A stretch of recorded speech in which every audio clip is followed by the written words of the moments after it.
welcome to the Makers Making Podcast, episode number, I think, 12 we're on this week. I'm Alex, Projects and Dad's Garage. You all know me. And as usual, joined by our rotating cast of characters. To my right. Our rotating cast of characters. Rest. Hello, I'm Ross. How you guys doing? Is that it? I'm Ross. How you guys doing? Okay. I'm Ryan, Captain Kern, creator of chaos content and nonsense. Okay. RJ Repo Man. Creative chaos content. I am Hector from Fabrico Hector, like everybody knows me. So I am the guy behind the website and everything in Fabrico. Guys, everybody check your tabs real quick. Make sure you don't have a copy of the YouTube stream going. That's probably my fault again. No worries. We got Down Undermaker, Vince, Brad in chat. I'm sure more folks will wander on in. So yeah, tonight we're joined by new to the show, Hector. As he said, he's owner operator of Fabrico. I'm sure that most of you know who he is, and if you don't know who he is, I'm sure you know Fabrico. Never heard of him. It's the first time hearing this. I'm sure. I mean, do they watch my video? Yeah. So, Hector, glad to have you here. How long have you been 3D printing? Oh man, probably like 8 or 9 years now, maybe longer. I started with a MakerBot replicator clone that was made out of wood. One of those dual extruder ones that you always had the problem with the nozzle offset, and it would end up knocking your prints halfway through. Yeah, back when there was no PLA and everybody was printing ABS straight on painter's tape. That's what started me, and it was actually because of little drones. I was printing camera fixtures and things like that for CMR 250s. That's a little racing drone. But yeah, it's a long time ago. Can we just say we're so sorry for your introduction into 3D printing? Yeah, it was totally different from what you have now with this whole automated stuff. Even BL Touch was a big deal when they started using that, right? Or PEI beds, that was another big one for people. Yeah, very, very different from making ABS slurry to make things stick to printing this stuff. Yeah, he knows what I'm talking about. That smell, that whole, yeah. And the noise, They were A3 something. Everybody else is doing it. Well, you want to be off center for some reason. Yep. I moved the camera and killed it again. So, take us through a little bit of your journey from that point to where we're at. When you decided to open up Fabrico. We talked to Dan, and Dan's excuse was he wanted to build a Voron and needed to fund that somehow. Yeah. I had a lot of packages coming in, and I needed to justify those, right? So I started a company to kind of justify that and keep my wife happy. I also wanted to get parts at a better price and not have to wait 3 months for them. So I started talking to them, and that got me better pricing for me. And I figure if I want it, there's another 10 people that want it too, or more. And that kind of got me started into what Fabrico was, right? Or is. So, um, I don't know if you know this or not, but you're 100% to blame for the current Trident iteration that I've got going on here. You sent me that video of your printer with the takeoff tool head and everything. I'm like, Yeah, all right. yeah. I know what you're talking about. I think that's actually Django's build. Um, he has that Trident is pretty suit up, like, and it has some really nice graphs. What do you have on yours? So installing takeoff tube air, Isaac's Tex Ouroboros board, and Vitali's new rigid metal gantry is what's all going on to that. That's going to be a killer machine. Yeah. But so I know that you run the print farm over there, or run a print farm over there. So I know that you're still 3D printing, at least in that respect. Do you still do much of it on your own time? So at home, I have a V0. Um, every now and then, I do some like little prints that I need for the house or things like that. But most of my printing is done here. And when it's not orders, it's something for the warehouse or improvement ideas, um, organizational ideas. But yeah, every day I print every day. 99% ABS. Yeah, I guess after my first war on, I stopped printing anything else. Yeah. They're fantastic ABS machines. So what's on your V0 at home? What's on my V0? Oh man, my V0. Yeah, So listen. It's a very simple machine, but it's very reliable. It's actually a first edition. I have three of them, I think, total now. But I have like serial number 430, I think it is. Oh, wow. Yeah, pretty low serial number for that. And that is just doesn't get used as much. I have an LBO kit that was one of the first LBO kits that came out for V0. It made it even being like a beta. That machine is still like release V0.1 from that first LBO one. And honestly, I haven't done other than upgrading the carriage to our metal carriage and a 9C rail. That's pretty much it. I was just curious because a man who has at his fingertips access to any upgrade mod, Yeah, what does a man like that run on here his printer? the machines here have a lot of components to it, like ULS rails, metal gantries, all-wheel drive. Some of them have common anomaly gantries on them. Um, but they're in different stages of modifications, right? The one at home, I want something that can print what I need. Here is where I play with speed, right? So I have a tool changer, stuff changer with a carbonara on it here, and it has some of the new lightweight rails on it. Yeah. And then I have another one in progress, with like all-wheel drive and anomaly gantry on it. Those are like Yeah. That Carbonara rail or extrusion, I don't know what you want to call it, but that thing looks awesome. Yeah, it is. It's actually really rigid, and it shows really nice improvements in most of the platforms. We put it on. Which one do you like better, Hector? The common anomaly or the Brazuca one?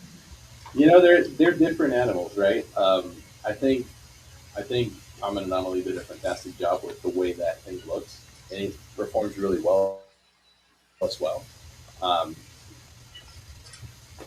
I haven't spent as much time with the carbon bar, right? The carbon bar, carbon looks awesome, and also that the way it installs with the throughs and the bolts in the back, or the nuts in the back, looks. It gives it that like industrial look, which I also like. Performance wise, honestly, the Carbonara, we installed it, turned it on, moved it, everything moved, and then that machine started becoming a stuff changer, so I haven't really messed with it much. But from the feedback feedback we get, like we're developing one for Zero G right now, and some other platforms alongside Bazooka, which is their main guy, and the improvements look really good, really promising, better than anything that's out there for that market. So you guys uh, end up with a lot of community projects, like Rook and uh, I think Carbonara is a community driven project as well, isn't it? Yeah, it is. So with projects like that, is that normally something where somebody has a project and they approach you, or are you guys like actively watching the community and like, oh, that looks awesome? So it goes both ways, right? Carbonara was actually one of our customers who came to us, and he literally DM'd me like, "Hey, you need to stock this. This looks really good. I think he said he had a beta one coming." Um, and we started paying attention as soon as that happened. And then, when we saw some of the results, we decided I think it was we were one of the first to bring it in. And typically, you know, we get it and then it follows suit throughout, and then it becomes widespread. But yeah, giving some of our traffic to those projects is important, right? Because it helps further development of cool stuff, which is what we all like to mess with. Yeah. Um, I think there's a lot of projects out there that just get lost between the cracks. I wish I could just be here looking at everything that's going on and just spending time with you guys talking all day. But then things wouldn't go out, right? Everybody wants their orders. Um, but yeah, that's typically how it goes. Sometimes the developers do reach out to us. That's 100% welcome. If anybody out there has a promising project or just something they want to show us, like we're open, email us, call us, whatever you got to do. And just mail us a piece, whatever. We're available 100%. Has there ever been a project where you passed on? You're just like, I like it, it's a good idea, but it's just not for us. Yeah, there's been more than one that we either decided it didn't really fit our community, um, or it was just something we weren't ready to pursue at the time. Some of them because of it may have been too involved, like something very complex, something just doesn't quite look right. Um, but we always try to help them in anything they need, like either by providing them parts for them to further the research or development, or discounts, or whatever they need. We try to kind of make our resources available to them. So is it more of a situation where the project just kind of aren't polished yet or polished enough? Is it kind Yeah, of enough? most of the time, yeah. Some of them are very early stages, like they're still finishing the CAD, or there's no results, or even because you know sometimes they may not finish, or they may be done but not work quite right, or not have like basic instructions of how it goes. Right. These things are kind of requisites, right? Because in order for us to build kits, we got to build large quantities to hit the price points. And getting stuck with 50 to 60 or 90 or 100 or whatever amount of kits. Does that happen where someone has like a really good idea and you look at it and you go, it's a great idea, but I don't know if people can afford that. So that doesn't happen as often, right? Most of the, I guess they're mostly around the same price point. Unless it's like an all metal thing where we have to do custom CNC and things like that, then I imagine. But no, the situation hasn't happened where Well, I have an idea where we for a gold rejected one. plated printer. Is that something you guys do? Listen, I'll go half in with you. Let's do this. We'll build one. But no, we've explored some crazy stuff. Like we've been playing around with PCB lately, diamond nozzles. Um, I know some of you I've talked to about. I think some of you have some. Uh, I don't know if you guys are running it yet, but yeah, and one of the things we looked into, which is crazy expensive, is a full diamond nozzle or a full PCD nozzle. And I mean, the whole nozzle is diamond. Man, that would be sweet. not It'd the be one, expensive, but right? Not the one we've been playing around, but is one of the things we've looked at, and it hasn't been discarded yet for prices. It's just it would be very interesting to see how that would perform, and it would be worth the value or not, right? That's what we do. It doesn't Don't make you sense. really need the inside of the nozzle to be polycrystalline diamond? Yeah, that's also something that's been talked about.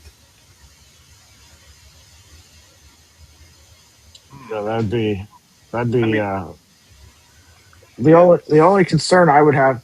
So as a guy with a background as 12 years as a goldsmith and uh, GIA, you know, genealogical degree, uh, I don't know how well threads Yeah, uh, that's yeah, because while it's diamond is extremely hard, it yeah, can also be extremely brittle at the yeah. same time.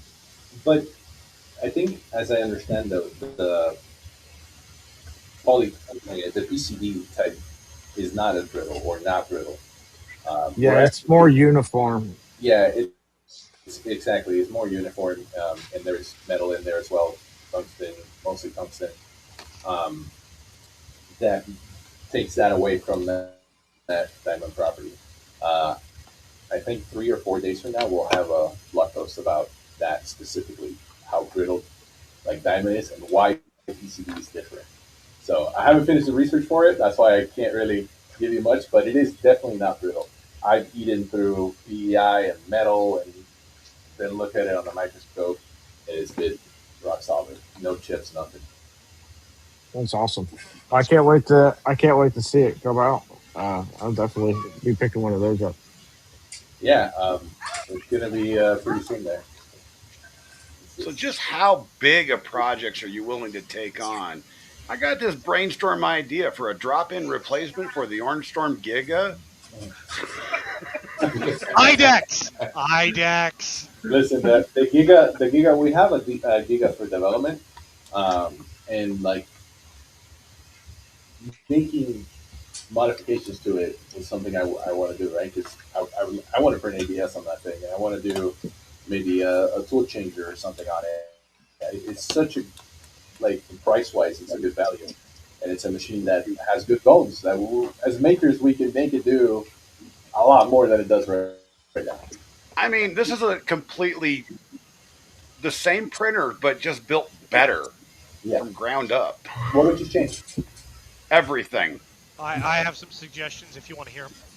I'm open to it. So I'm not a huge. Oh, by the way, Hector, nice to meet you. I'm Maker Millwright. We've never spoken. Okay. I've never been at an event you've been at, but I just want to tell you, just from my bones, you've had an amazingly positive influence on the community, and everyone talks beautiful about you. Just so you know, just a little ego boost. I hope you know that. I get to meet you this year. We met. I'm gonna be at Smurf, Okay. and I might be confirming for Murph. Okay. So I don't know what your plans are, but I'm currently confirmed for Smurf. You're not coming up for Vancouver Expo, are you? No. Which is tomorrow. No. No. We met at So, Rocky Mountain last year. Yeah. but I have some legitimate suggestions for the Giga Orange if you want to hear them, and I sort of did some looking into it. So one of the things that Elegoo's been very clear about is that their boards and motors are unique to each other. So you can't really swap motors with them, and they don't like that very much. I learned that on one of the Neptunes. But in my opinion, there's two ways to go about it. But the machine should be IDEX with two heads, and I'm not sure how to format it, but it would be interesting to do a dual extrusion IDEX. So it's two heads with four extruders on them and different size variants in them. Now, what is it, RepRap Slicer or Rat Rig Slicer sort of has tinkered with that a little bit, but they're not because the Voron community hasn't really done much of that yet. But in my opinion, the seeing the Giga Storm, one, the frame reinforced. I don't know how to deal with the 4 separate build plates. I think the only way you can go with is 2.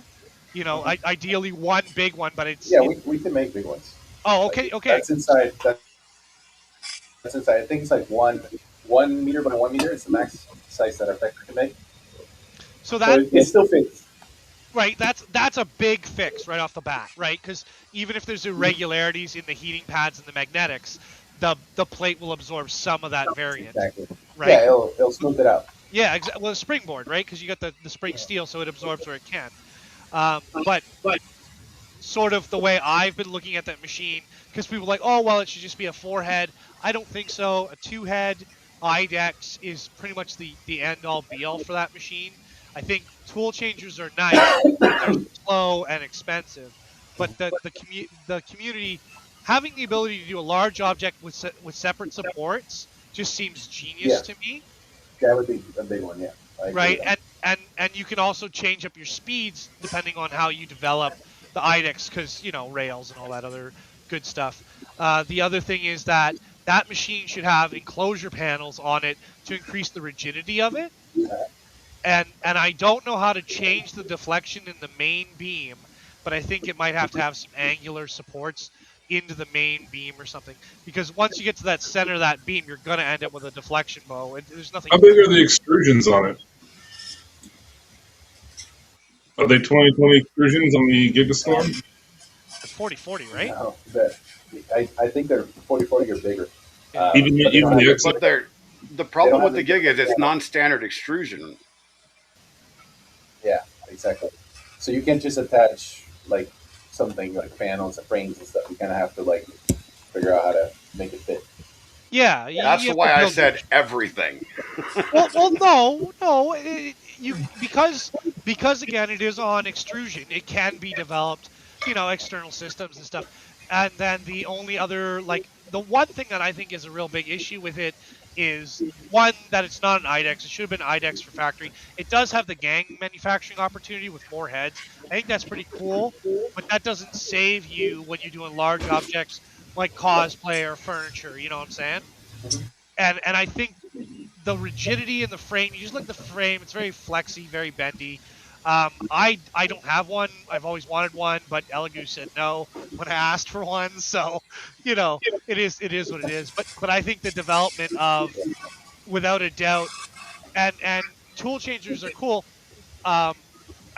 I don't know where that would fit with the develop. If you look at the machine, at least from the photos, when you look at the machine, I don't see where the alignment and weight issues would be, because you either go into the very top to swap out, or you go into the very bottom to swap out. When I've looked at it.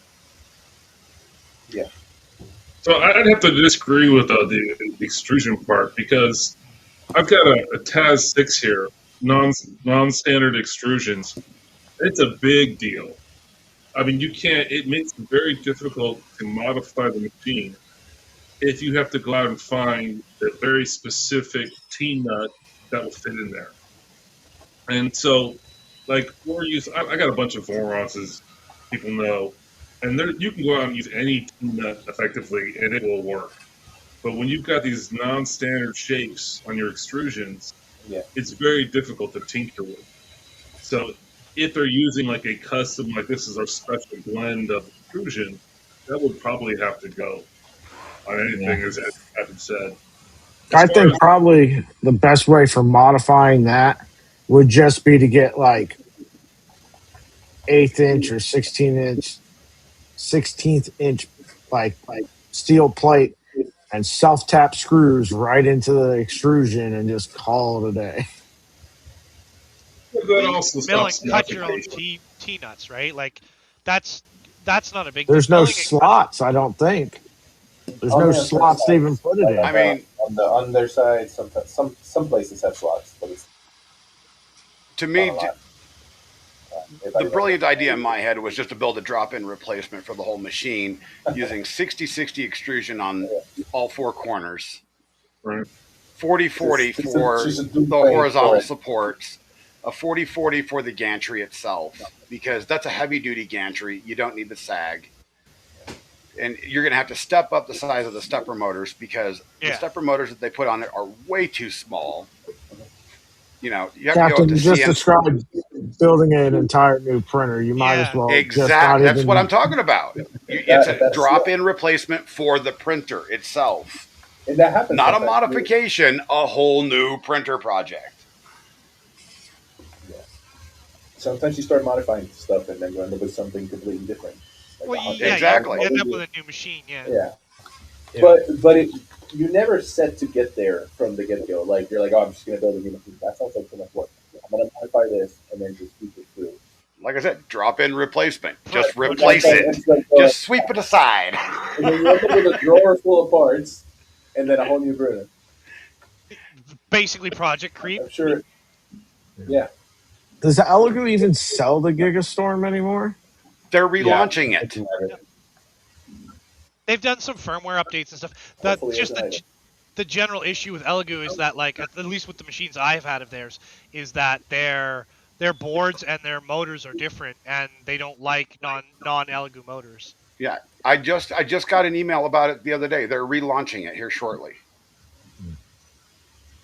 I bet And they're Centauri Carbon and have had no issues with it, and they look like the generic, the big stepper on line steppers They're in there. really long.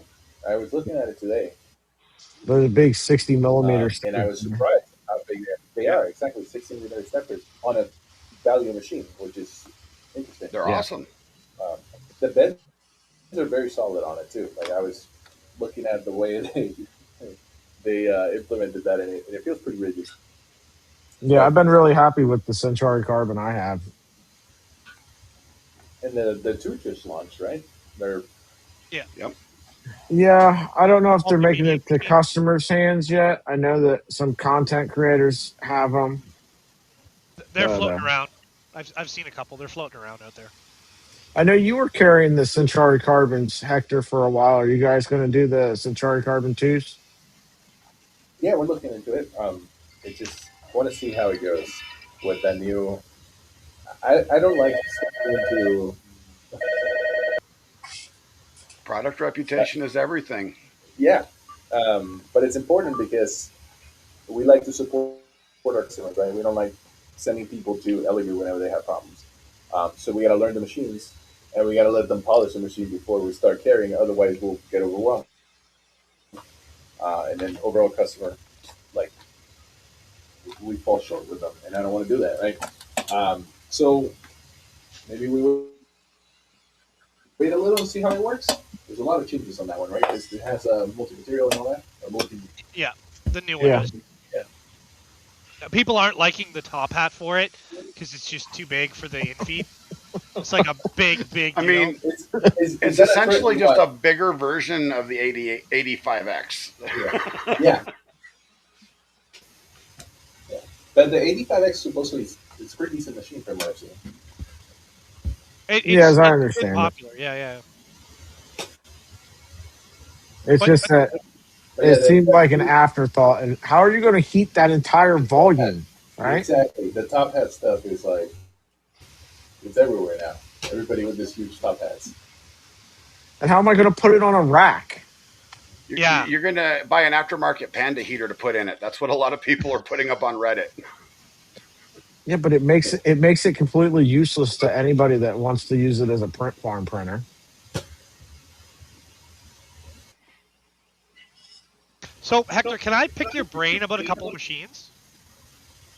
Sure. So, I don't know if you're familiar with the Sunlu S8. Mm-hmm. So, if you want to do I'm looking at doing a full rebuild on the Sunlu S8 to a quick change hot end, things like that, because it's a 310 build plate by something like 400, and then the Elegoo Neptune 2 and Neptune 3. You got any advice for somebody who's doing that sort of thing? Oh man. So the S8 kind of reminds me of what the old CR10 and an Ender. Pre CR10. It looks very much like I think it's actually a rebrand of the Big Tree Tech or BQ Hurricanrana. or like an M3 Max. Somewhere in that volume, yeah. It's definitely version 6 hot end, dual Z, glass build plates, high volume, no support. And remember, Sunlu totally stepped away from the extrusion game, right? Yeah. I mean, these are. Is it 24 volts? I believe so, yeah. Yeah. The problem with all these new machines that are coming in is that they're $290. You're a couple $100 into just a hot end as soon as Yep. you start modifying one of those. So sometimes you just Well, I may have an H1 and a hermit crab just sitting around waiting for that machine. yeah. I mean that's definitely one way. I think Microswiss makes a lot of parts for those platforms, right? Or similar other platforms like that. This CR10 was one of the first printers we started selling, actually, the CR10 V2. So I'm pretty familiar with that one because I had to do quite a bit of troubleshooting, and that taught me It's a lot. not the cylinder hot end that the CR10 has, which everyone struggles Yeah, with, because I get people asking me about it all the time. I say you either do a hot end conversion or you find yeah. one of the old CR10 ends, because there's no other options for it. It's either the stock one or you do a full conversion for it. We used to make the Slice Engineering Copperhead, I think it's what it's called, or the other bottom end um, to the stock heat thing, so that it fit right on the CR10 V2s, Yeah. and then you had a better version of it. But yeah, these are it's hard, right? It's hard what to recommend now that you could buy a way better machine. But when you got a couple husks and you're like, well, I do live Yeah, stream. yeah, yeah. What do I do with these husks? Exactly. And they need new power supplies. They need new main boards. They may need new motors. They definitely need a new hot end. They definitely need a bus for the hot end. What do you do with these husks and machines that are all worn out with 3 or 4 Yeah. thousand hours on them, right? Yeah, so one of the things we like to do, actually, one of my favorite projects to bring in are conversion kits. You take that printer that you don't know what to do, you're about to throw away, or you're about to give to your nephew that's never going to use it, um, and convert it to something like a Core XY with, a couple $100, but it's a totally different machine. Like the Ender 3NG, that's a fantastic conversion, or the Zero G that takes an Ender 5 and makes it like that's evolving to be its own printer almost. They have whole frame conversion stuff now. I haven't seen one for the S8, but I'm sure there is. I mean, there's all sorts of conversions. That would be my route, right? Because you end up with new motion system, faster printer, better print quality, and kind of reuse some of those extrusions in a different way. So, at what point do you guys think it would be time to cut and run on a printer? Right. I mean, that begs the question: is that printer generation just done, and why spend money bringing it back versus what else can you do with it? I don't know. So like the Ender 3 Pro, right? Um, I've looked for it for a few different things. I promised to build a Enderwire conversion kit. Oh, EDM, yeah. Physiotech has a new revision of it coming out at some point. I told him when he releases it, I'll build it. Every time I looked, people want to sell it for what it cost, brand new. And I'm like, the value in that printer, I'm going to call it $30, right?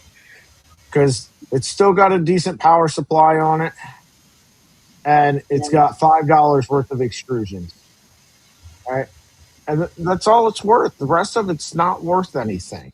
Um, Regardless of whether or not the other pieces could be used in some project, doesn't matter. Just because they could be used in some random project doesn't mean that they hold any value. Um, So I tell people all the time, I'll buy it, but I'm only going to give you $30 for it. And people don't like that answer.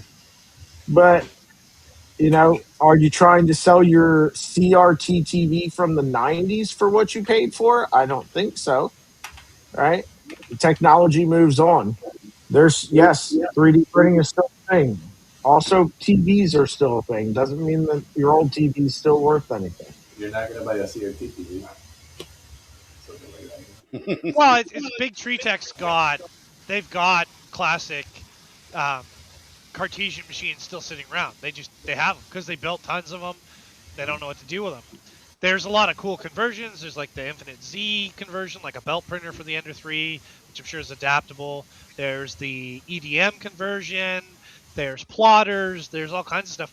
But, the original Cartesians that came out 5 years ago, there's really not a lot for them. Just like Hector said, right? It's that you're converting them into a new machine. It's like, Yeah. and I've got parts galore just sitting around waiting for something to go into them, but all the machines, they've all moved forward from that technology. So it's like, what do you do, right? Yeah. And how much money do you spend taking that machine to make it better versus just going out and getting another one? Yeah, And it's how much definitely better this is it going to make it, right? sunk cost fallacy over there. Exactly. Speaking of the NG and other things like that, have you had any requests to have the NG Max boxed and packaged as a kit? No, we actually haven't we haven't looked into that one just yet. But the NG is like it's a really nice kit. He did a great job developing that. So yeah, it's something we'll definitely consider. Yeah, Clockwork Idiot that did a really good mod off of that.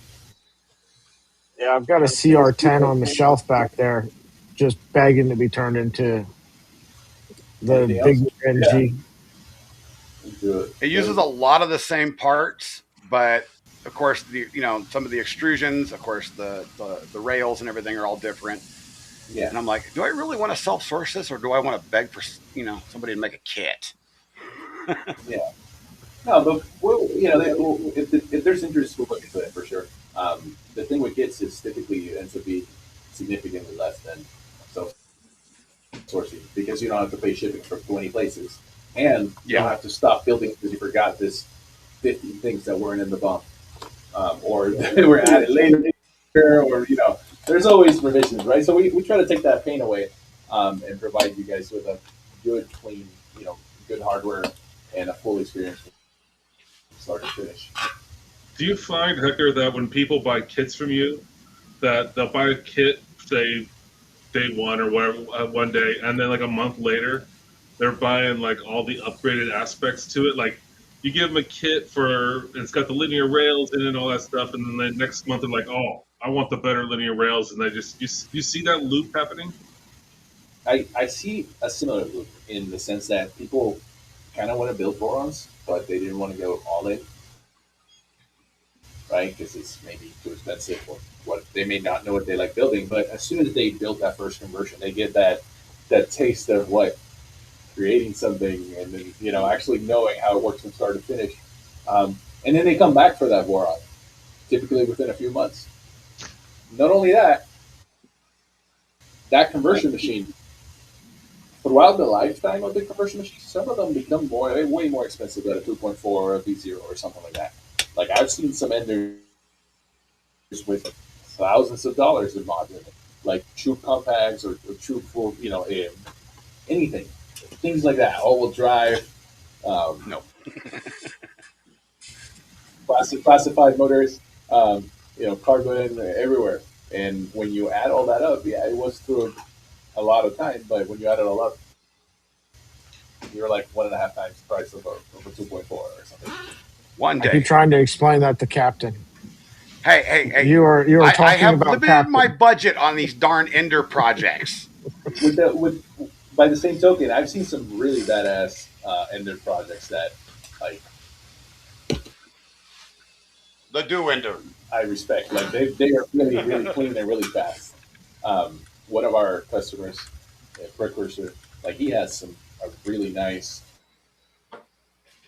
zero G conversion with a tricorn hot end and some really good hardware in there, classified motors, a lot of our parts too. Um, so that machine is exactly how I would build it. Does anybody actually sell the tricorn hot end? Yeah, that guy right there. This guy right here? Hey, how's it Yeah, going? I've been Yeah, I mean, following Tricorn since I think I joined their Discord or was invited to their Discord server like 3 days after they created it, and been following along with it. That is an impressive hot end. yeah, it definitely has potential. Once you get past wire free heaters, it's all good to go. Yeah, the price tag on it though. As soon as I heard the price tag, I'm like, oh yeah, this is not a hot end I'm going to be owning, I guess. What's the? I'm looking up the price right now for it. I'm like, do I got to mortgage my house? It's in line with Tube, if I Oh, remember. Yeah, it is in line with But you. it's being manufactured. That's the difference. oh. Yes, it's a low production runs. It also I think well it comes with heater and thermistor in that run, so that's all in. Generally, that's It awful. takes three heaters though, doesn't it? Yeah, it does, and they're non-standard heaters. They're actually a different size. I wish I had one built here. I have it in pieces. We built them on demand, uh, um, but they do look really nice with that rose colored pieces. So cool. So if we're talking ridiculous prices right now, when are we going to see non-linear printer kits coming to market? And I guess so. I've always known them as positional motors. It's a motor with an encoder on the end. There was one company that was doing them years ago, and they were too long, or they kind of fell off. I guess people are calling them servos. I've always heard them called positional motors. When are we going to start seeing positional motors on machines? I guess. Ouroboros does that. If that's what you're talking Yeah, about. If you're talking about encoders, Yeah. the 4671s from Ouroboros support encoders. Yeah, and so that the position of the motor, it always knows where it is. Right, There's right. no lag. yeah, There's no opportunity for misprint. If it and it has lots Well, of I mean, levels. there is a plus or minus, right, on the yeah encoders. yeah, but at what 2.8 degrees or something, it's very very small. But there was a big push for it, and this was like back when the Sunlu S8 was coming out, because I was looking at swapping out motors, and then it seems like that whole technology has just kind of gone to the wayside. Is there?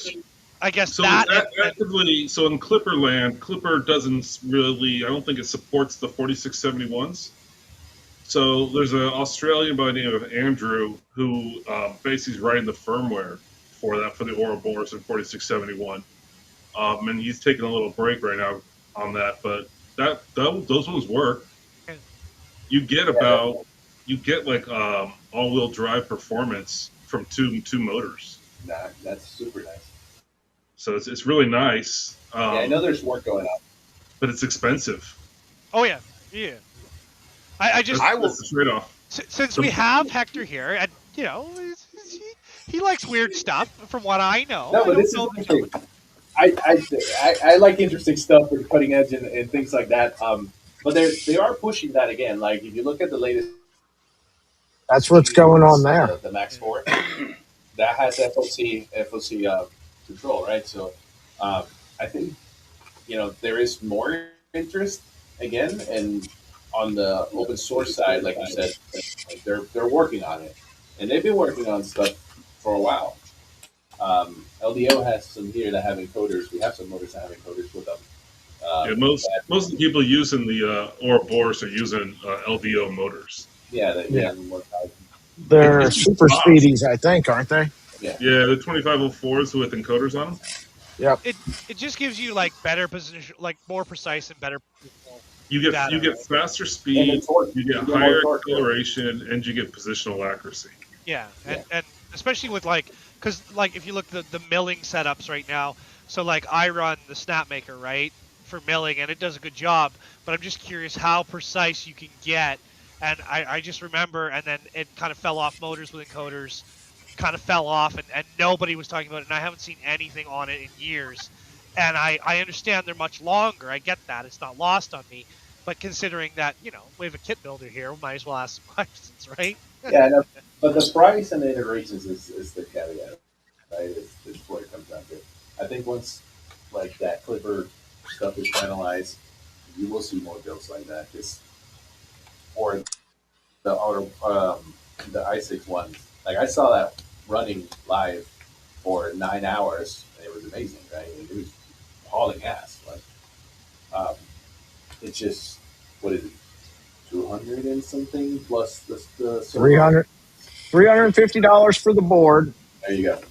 $50 a piece for the stepper motors or No, the steppers servos. are 50. The steppers are 50 a piece. Are they really? Yeah, but So Yeah, I you gotta just look at the Raise installed them. 3D. Like you look at the Raise 3D, right? The Raise 3D boards 450. I think the motors are another 100. Like it yeah, is out there. Like the price yeah, is out there, but it's not crazy because Raise 3D again is the entry level to industrial machinery, right? I'm Right, just going to put but this if you out look there. at it, I'm going to put this out there. Once you guys start getting into those price ranges, I'm going to harp back on what I've been talking about for 6 months now. Get rid of belts, go back to ball screws. Just saying. and then you end up with a Pantheon. I'm not disagreeing because again, a screw will give you a higher precision than a belt will because belts stretch. And the one thing that I always question is you never see nylon or steel reinforced belts on anything, which I always think is strange. I mean, so for the Ouroboros, it's not going to get cheaper, right? Because the parts cost what they cost. No, and it's low production. Yeah, Right, and it's small production. But if you look at it, what are you looking for, right? Because you can go all-wheel drive relatively cheaply, right? Maybe half the cost of Ouroboros, if not more. Or you can do Ouroboros, and you don't really got to change anything. You just change your motors out of board. You're ready to go. So it's really what are you looking for from your printer, right? And as it gets cheaper, as the firmware starts developing more, it'll probably be more ubiquitous. But you can either both of them will give you the same performance. So it's really how much you want to spend and what do you want to do with your printer. yeah. What about like something like the Magneto with no belts and just you know, I mean, yeah, but what do ball screws cost? yeah, they're not expensive. For the precision I don't know. I've never looked into them. What would They're the not cost bad. be They're for not something? expensive. In high, They run ball high screws on belts, CNCs all day long, every day. They're not that bad. And large diameter screw. Right, but Let's- what's the cost? That's the question. The cost is the problem. So So I was looking at ball screws recently because I was looking at a mod that replaces the Z belts on the 2.4 with four motors and ball screws. And I want to say the screw and everything, it was going to be somewhere in the neighborhood of $275 to do all four corners For with the all stepper four? motors. Yeah, with the stepper Okay, that's not motors. bad. That's not bad at all. No. How do you deal with yeah, that, it's though? not bad. Yeah, Like the x-axis. How do you just put a ball screw on the x-axis? I think there's a patent for that. If I'm not mistaken, I think Pantheon has some patents on something similar. But I need to look. Patents only So affect you if you're trying you to know, sell something. If I'm trying to No, do it in yeah, my sir. garage, No, sir. patents don't matter. I think Brett would know a little bit about that. So I'll No, listen to no. him. Well, so the reason why I bring these things up and why I'm so curious, and I agree with Kern, it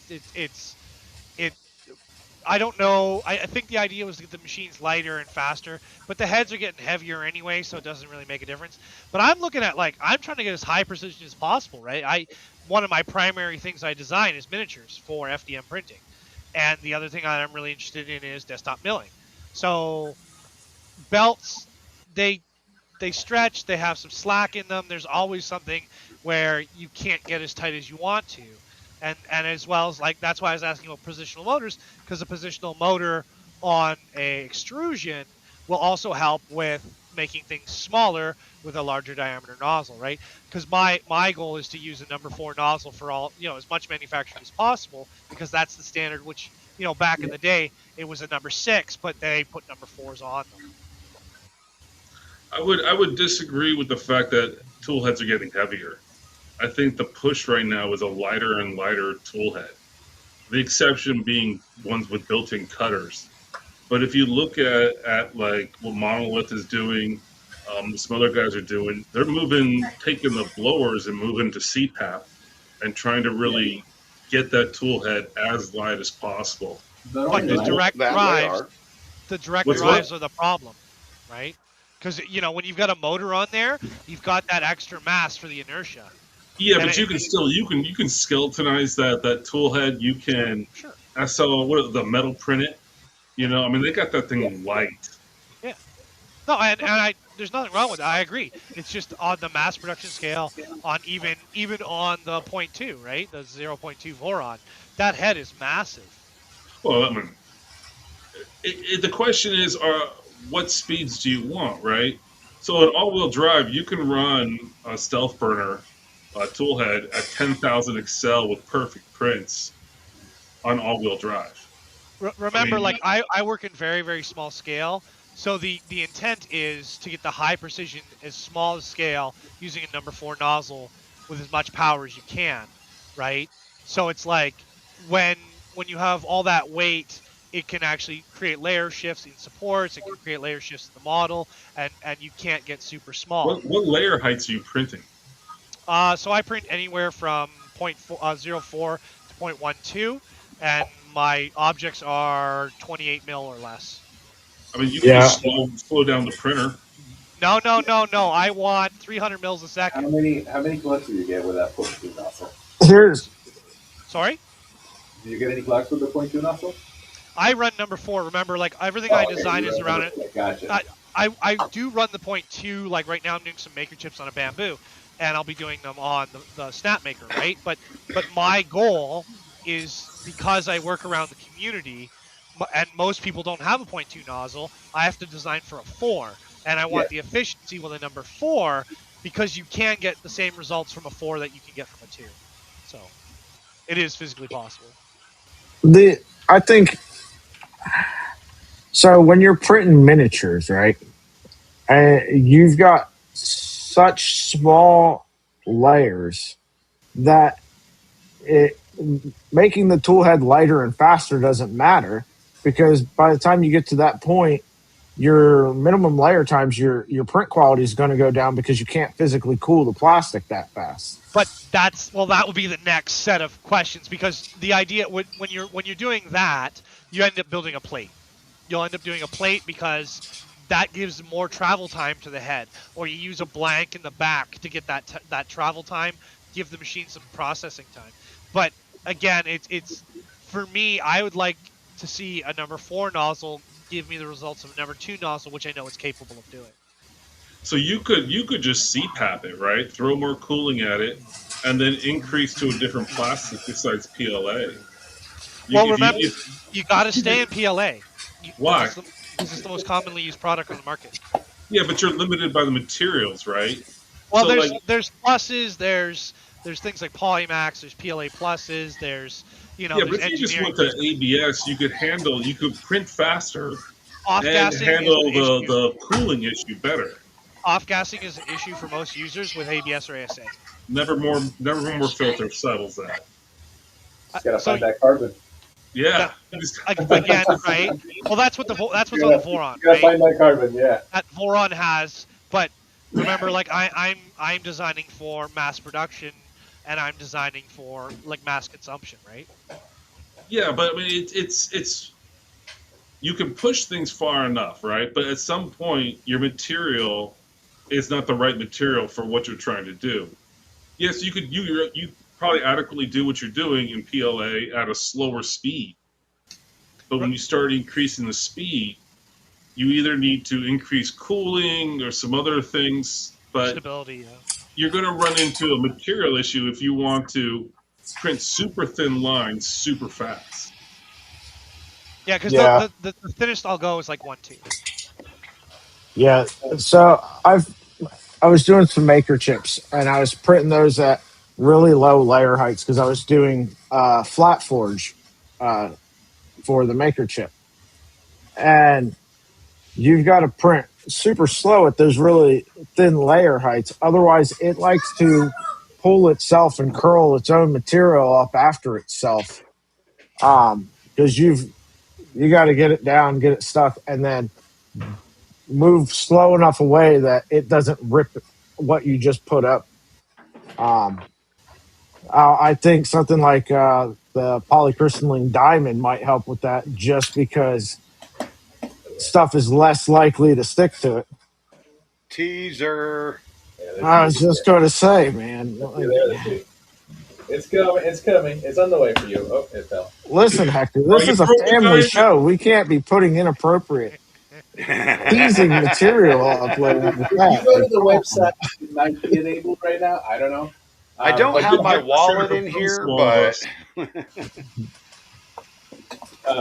but yeah, that we've actually like this stuff is super nice because it makes the prints look really crisp. I don't know why, but it does. Like the layer stacking look really nice, at least on what we mess with. I don't have a lot of experience with point twos. Most of what I'm running now is point fives and higher, believe it or not. Yeah, I can believe Um, that. and a lot of the prints I've been working with are like 5 feet tall. So I'm like, how do I make this fit instead of how do I print this little tiny thing? But at some Yeah. point, like that needs to be considered, right? As much as I don't like the post processing of it, it it might be the way, right? so I It's actually just that. Sorry, go ahead. no, I was just going to ask. I actually do have a question that's completely unrelated to the topic at hand. What is your most popular printer kit you sell? The Vorons, definitely the Vorons, right? How do I not have something? Yeah, I can make Specifically, that which happen. one though? I think we talked about that, Kevin, on Facebook not so long ago. But yeah, Captain Keen, the 2.4 is actually one of our biggest sellers. It's a fantastic machine. Like the Trident is a really good machine as well, but people just like to build the flagship, which is the 2.4. I own 5 of them, and I've been dying to have a Trident. I haven't built one yet, one of the Tridents. Somehow I always end up with 2.4s. I I know mean, somebody to I'll sell be you a happy to kit. build one for you if you want to send Yeah, one to me. You know, just yeah. saying. No, that one's gonna be me from start to finish. Um, I'll tell you the experience later. But that's what I was trying to get to is how tight a precision can we get into the FDM and milling for that matter. That was my main sort of resolving question to you, because again I'm cool with changing layer heights up to a certain point, but the tightness, and because remember I'm trying to make as small as possible, and that's just curious what you would have to say on that. I mean, with that's outside my day to day, right? It's a little. Um, I've actually never put in anything smaller than a point 0.4, so I've never looked into how to do that. But like they said at some point, like the Material science, yeah, I follow that. material it's going to be the limiting factor. Um, because you're going to go really fast and you're not going to be able to cool it enough, and then you're going to end up curling, especially if you're that slow. But yeah, it's definitely interesting to see how it all comes together and it gets affected. Um,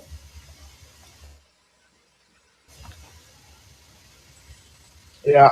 So I used to help out a lot in a community where most of the people were just starting out in 3D printing, right? And it used to be Enders, and then slowly it moved to Bamboos. And you know, not owning a Bamboo, my ability to help them with some of their stuff was uh, limited.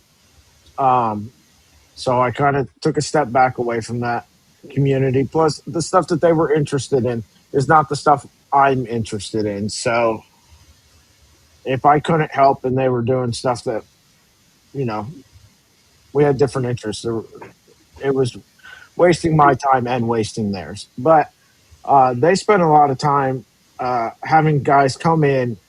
picked up a Ender 3 or a Bamboo, and they wanted to print miniatures.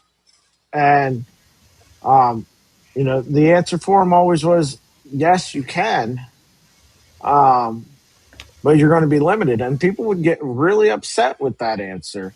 And my response would always be, you know, there's always a right tool for the job.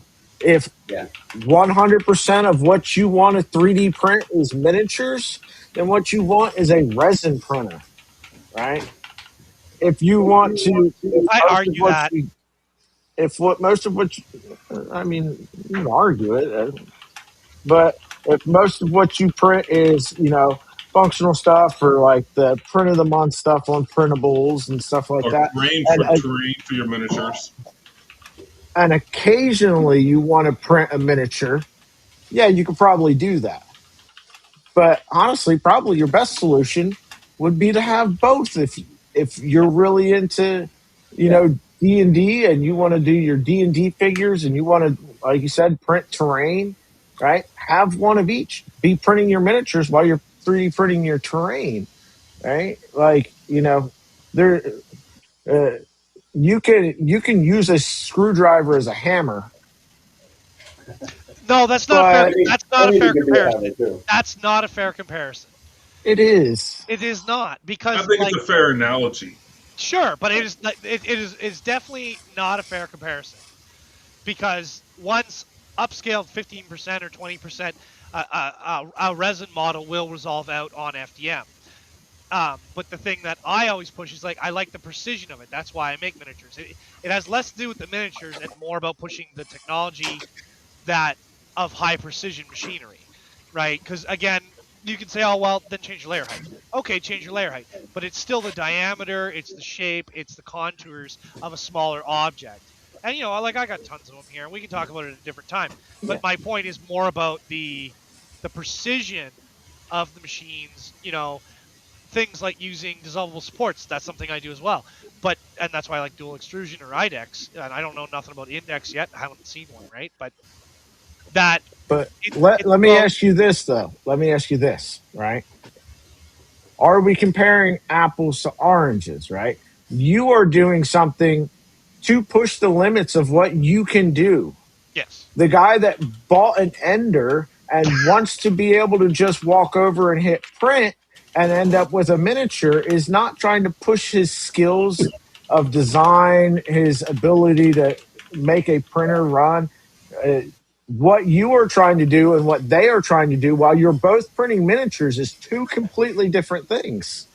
Correct. And that we're still comparing apples to apples, but it's you know yeah, I get your meaning. I follow. I know the technology is there. I know it can be done, and I'm fascinated by it. But like you say, somebody who buys an A1 knows nothing and just wants to hit send is a different person than what I'm doing, for sure, for sure. Yeah. But that's why I was bugging Hector about it, because maybe he's got something in his back pocket. You know what I'm saying? Like, maybe he's got a little sneakiness hidden there. But I don't think that working to, like, unless you're working very, very small scale, but then you lose resolution on the model anyway, because that's just how it is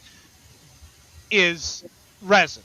And you can say, well, all the resin guys will say, oh, it's better in resin. But FDM can do that. I just don't know when, and I don't know what. But I think it's there. I tried to print. So my original goal, one of my original goals when I got into 3D printing was making miniatures, printing miniatures. And there was a guy on YouTube who was saying it could be done, right? I have tried multiple times with everything from a point, what's the smallest one, a 0.08 nozzle, all the way to 0.4, right? It's not worth it. The amount of headache, for me at least, it wasn't worth it. I mean, I was much better off, buying the minis off eBay, 50 of them for, whatever, however many dollars, than to try to waste my time, personally, my time, to print it out.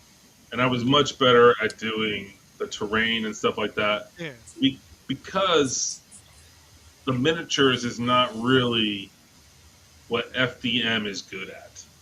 Yeah, right? it's the wrong tool for the job. That blocky things. But sometimes that's the tool you have, which is what he's saying, and sometimes that's the tool you can afford, right? resin requires more than just a printer. Like you need alcohol, you need a curing station. You don't need, but you should have like gloves, and it's Ventilation is the big one. yeah. Oh, no. Yeah. Like I got into resin and I got out really quick Yeah. because I kept forgetting to put my gloves, and then things got itchy, and it created fantastic stuff. Like we print a lot of the clear parts for the farm, like in the stealth burner and things like that. We used to make them at resin, and we still do every now and then. But it's just a very time consuming process. It is expensive because if you don't buy the right alcohol, you end up with that powdery print. Um, but yeah, it has its place, and it's a better tool for that. But sometimes it's not the tool you have. Yeah. Well, I put in chat there that there's a lot of the people in the miniatures community that are switched over to FDM just to get away from the hassle of resin. Yeah, exactly. Which I mean, is I why was I'm bad trying to resin push about that as much line. long as Hector was. It was just too nasty to play with. Well, I don't have, like, my lab is my live workspace, so I have no room for resin or byproduct or anything like that. Yeah. And as you know, I do my best to sort of show where we're at. Now, considering that, like, if you were to go buy off-the-shelf D&D figures, they are a resin that is injection molded. That is an entirely different animal. But I figured, Hector might have, sitting on a little thing in his back pocket, if you, I I got warned tons of things Alex, on my back pocket, but right? everything is bigger and faster. Yeah. And my goal is to get small as I can, as fast as I can, as precise as I can. And Ref, if you need a hand getting to that, I'm happy to show you what I know, right? Like I'm always happy to show people what I know. But you can do miniatures. It's a matter of you got to give something up, right? If you want more detail, you're going to have to go smaller layer lines, which means Yeah. slower printer, right? Like you can't go smaller, faster, better, and not expect to look as good. Yeah, Something no, has to I give. agree. I agree. And it's like you said with the material science thing, right? I like the R&D side of 3D printing, especially FDM, and I like the material science side of it. So it's like we have Hector here. Why wouldn't we, put the screws to him, put a little coals under him, see what happens? Yeah. Well, I've from experience, I found that most vendors and stuff don't really have too much advance notice on stuff. You might get 6 months or something, but they don't have next decade's technological Now, advancements there. we all have our partners who we're um, closer to, and some of them do share more information, or will send us things in advance. But like you said, we don't get that much notice. Sometimes we get it right with you guys. It's like, hey, this released today. Yeah. Build your media, and then oh, by the way, we won't have it in stock for another month or two. That happens, um, and we just got to roll with the punches there. But if you're asking me if I have seen anybody working on something like that, the closest thing would be those FOC motors on the new Chidi. I mean, it's See, I knew you had something. but that's it, right? That's it. Sure. If you're asking me if we're working on something, I mean, you're gonna have to invite me back in a couple months, and we'll talk about it.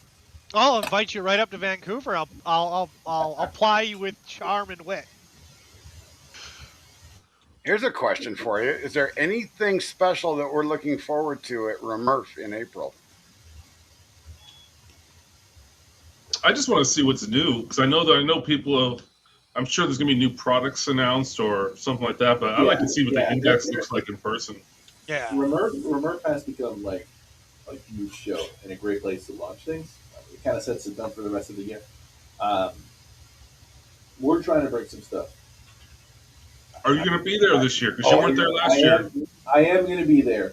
I don't. Yeah, I'll be there. I don't know if I'll be standing the whole day, but I'll be there for sure. And not only I'll be there, the company will be there. We have a booth. We already selected the location. That's all locked in. We got to figure out how to get all this stuff and what we're bringing in. But yeah, it's going to be a good one this year. Are you bringing your wife this time, wife and kids? I really hope so. I told her she needs to come. I look over there like she's there. She works like this whole setup is super efficient, by the way, guys. It's like so customer service, web development, customer service, and me, right? So we are very customer centered here. Like anybody who is fixing a problem turns around, talks to me, and I give the solution 90% of the time, right? Like, Yeah. Rhett, you're coming to Colorado? hey, fix it. Or that, yeah, I'm coming to Colorado. She should be coming to Colorado. I should have had her here today. She should have been on the show too. Now you're Um, making me want to go to Colorado. Why you got to do me But like yeah. that, bro? You should. I mean, it is a really fun show to be at. It is. See a little I- snow. I only have so many shows I can do, right? I know. You're doing Smurf, right? I would love to go to Smurf. There's some wild stuff like I know of going on Smurf, and there's a couple of developers going that I've never had the chance. And the push right is Midwest for most of the time. My community is pushing me for Midwest. I would love to do Rocky Mountain. I only have a budget for so much. Listen, I still remember my first Smurf, and it was the first one right after COVID, and that was more of a party than a show. It was great. It really made me understand the community and become a part of it. Yeah, I mean, I think after 4 or 5, they just like kind of turned off the lights and pulled out the beers, and it was awesome. We all enjoyed it. There's one thing I can say that Rocky Mountain has that Midwest doesn't, and that's air conditioning. Well, with Smurf, Listen, absolutely, yeah.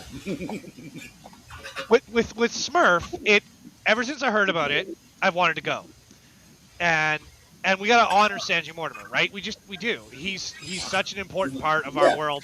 Absolutely, It's a charity thing, It's legendary. right? Exactly. So ever since I heard about it, I've wanted to go, and this is my opportunity this year. And I don't know what other shows people are trying to confirm me for Murph, and I'm just trying to confirm everybody else for Murph, right? Well, unfortunately, I won't be able to be there as much as I want to be there this year. I'll be spending some time in the Caribbean during that same week. Chat. You say you're That going to is spend time in dating the Caribbean? Yeah, I'm going back home, visiting my parents and family there for that weekend. Well, that week. Are you taking I'm the going to go off Fabrico camera yacht? and cry now because I've never been to the Caribbean. Well, it's Puerto Rico. I don't care. Yeah. That's still cool. Yeah, it's not like I'm going to Jamaica. Or You're something, passing you know, Jamaica, Puerto aren't you? Rico's great, but yeah. I guess I lived there for so long, and I don't actually go to the beach when I'm there, which is what everybody likes about it. I like the palm trees, and it's a territory of the U.S. I like the food. The food is amazing. The people are great. Don't do me like that, bro. It's not I have never been. Yeah, I'm telling you, I should build a Fabrico over there too. You guys are brutal. You guys are so brutal. I love If it. it was easier to ship stuff there, then maybe. We lost the host. He We did. disappeared. Oh, there he Scared is. him away. He came back. Yeah, I'm here. Yeah, I'm really disappointed about not getting to go to Rocky Mountain. Thought I was going to be able to go, and things went We a still don't little know. sideways, unfortunately. That's how it goes. I don't even think I could get a accommodation. Rocky Mountain has been so busy. I don't even think I can get accommodation if I were to go. It's too late now. To get I a mean, I have been pestering Hector for a job. The old lady really wants to move to Florida. Listen, when You you're need down a here, plastics manufacturing specialist down there, right? I said he could use my house as a West Coast warehouse, and he hasn't taken me up on that either. Yeah, you don't want all the fluxes there. You know, What you got to it's- ask him is when he's going to start assembling his injection molding systems. yeah. Injection molding, blow molding, plastics welding. Well, not necessarily blow molding, but Just injection just molding for parts, right? And there just is a this guy with not a just GIA degree for his diamond nozzles. yes, whatever, whatever, no biggie. I can build all your your Just computer keep that. systems. You Uh, know. now, Should we go into actual topics? yeah. So there are a couple things in the news. Start off. David Randolph uh, is or has apparently, effective January 1st, left Printed Solid. Printed Solid was or is another company. They were pretty big with selling boron kits and stuff like that when I first got into uh, the hobby, but got bought out by Prusa. So now the U.S. branch of Prusa, and uh, David Randolph was the founder and is stepping away, which I hope is for good reasons. I hope like he got a big fat Prusa check, said, that's it. I'm moving to the Caribbean. Hector can come visit me. And, I go hang out with David. Great guy, by the way. yeah. I talked to him a few times over the course of the years, and he was always uh, fantastic to me. I got to visit Printed Solid back in June. Um, wasn't allowed to film because the official announcement of their new facility wasn't made. But yeah, it was awesome. Um, he will be missed. I hope that he stays in the community in some measure. But Yeah. And, Yeah, I met that guy at the first Rocky Mountain. He was there, and it was very interesting talking to him. He's very open, real nice guy. he was yeah, very open. When I met him, I think we spent a good 30 or 45 minutes talking about taxes and tax nexus, which is a big topic among people who run like e-commerce stores.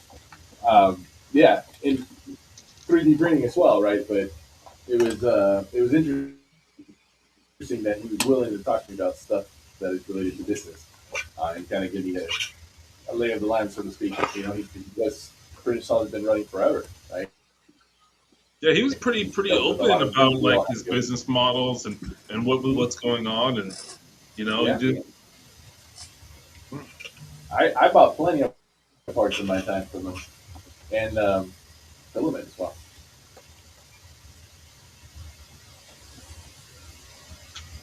It's sad to see him go, but yeah, hopefully he stays in the community. I hope he makes this fat bank. That's what I hope. Right? Yeah. Like it's nice to talk about him, having him in the community, and people once they sort of get into this world, you make friends, so you're never really gone.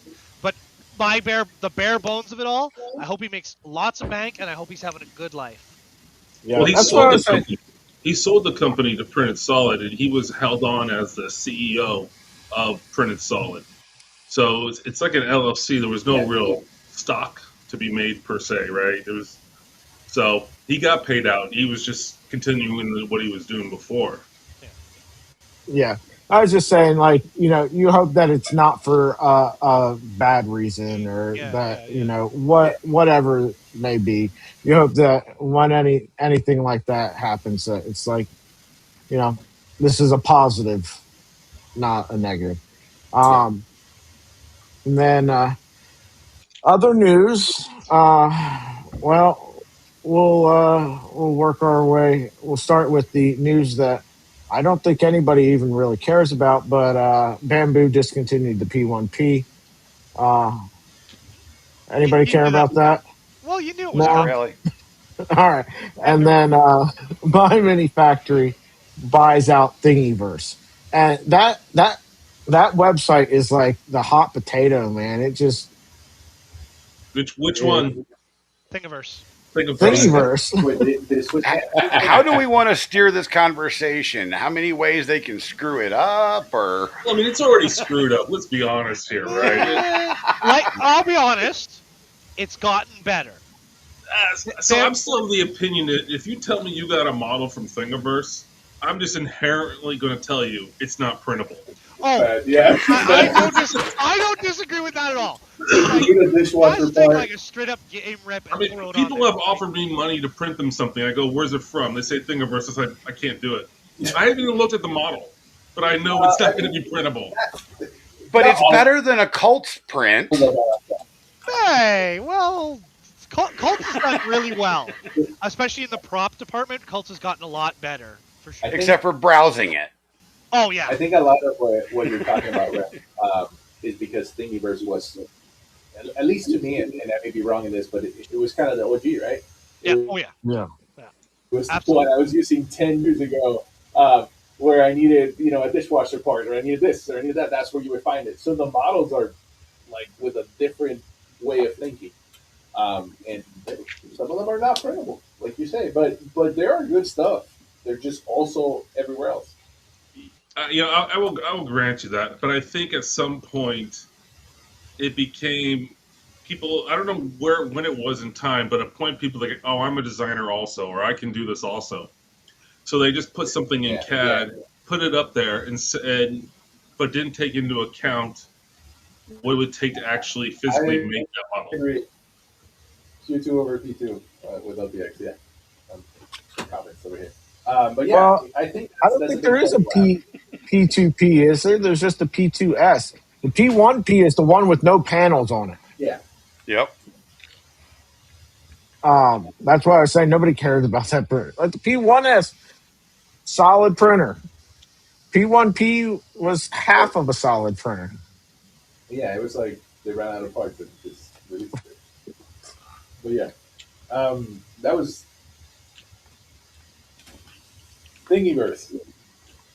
Well, Hopefully it's upwards from here. I don't know. But is it still They need, relevant they need today? to bring. I I think that's going to be hard, right? Surprisingly, The square box off of Thingiverse for no reason at all is going to be hidden behind a paywall for $5 now. Oh man, like the if you square want box. my opinion on Thingiverse, right? It's like, so Thingiverse is where I got my first 125,000 downloads, right? So now I'm split across different websites. They they had technologies in their website. Now, granted, they broke. Everything broke about 4.5 years ago. Everything, right? So I think that was when they got bought, because they've changed hands every 5 years or so. It's a crazy thing, right? Um, I even watched an interview with a someone from Thingiverse, and they were talking about how broken the website is. How the parametric systems didn't work, how everything, right? And I agree with you. Is guys will just whip something up and throw it on there, and it all started about 4 years ago. Oh, I'll CAD it and throw it up there.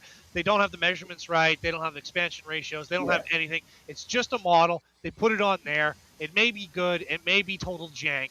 It is what it is.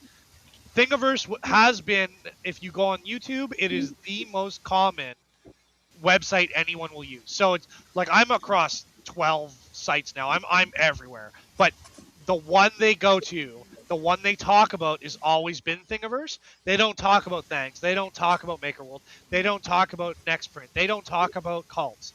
They talk about Thingiverse. And Thingiverse, 2.5 million objects is I think their quote on how many things they have. So, and now, like, one of the biggest complaints in the designer world is like, we want to get paid for our work. If we're doing this like as a career, we want to get paid for our work. And posting anything to Thingiverse, you cannot. It is just, they've said before, like during an interview, if you are a designer, you want to get paid. 3D modeling is not for you. It's not a thing. You know, the money we generate through ads is what we use to keep the site going and to pay our staff. That is literally a conversation I've heard.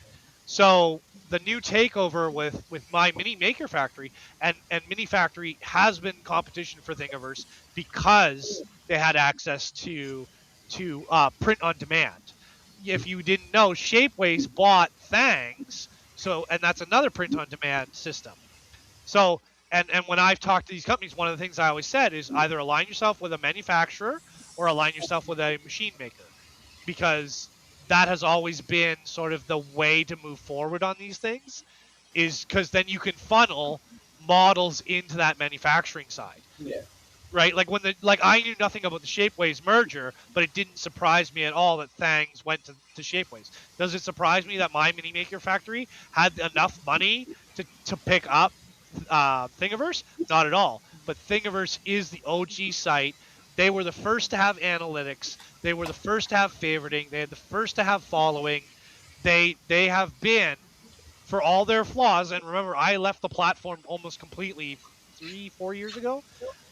I left and I went to different sites because the site had become slow, crashing. They were still making money off of my work. When you start doing the calculations, 125,000 downloads and you get an ad for every download. So it's one of those things where, as a designer, you look at that and you go, well, where's my kickback?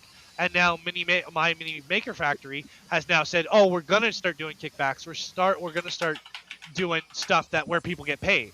So I think it's a good thing? Yes. Do I expect much from it? No. So my thing is, from a user's point of view, whenever they stop curating that site, it just become bloated. So while they may have millions of models on that site, It you got know, bought by Stratasys. Stratasys didn't care. right? So it was left to its own devices to wither and die on the vine.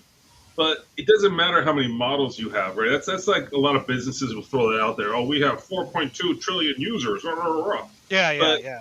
if it's unusable, or if most of the models there are just crap, Yeah. what's the benefit, right? So, like, the hard part in bringing something like Thingiverse really back to relevance is going to be the curation.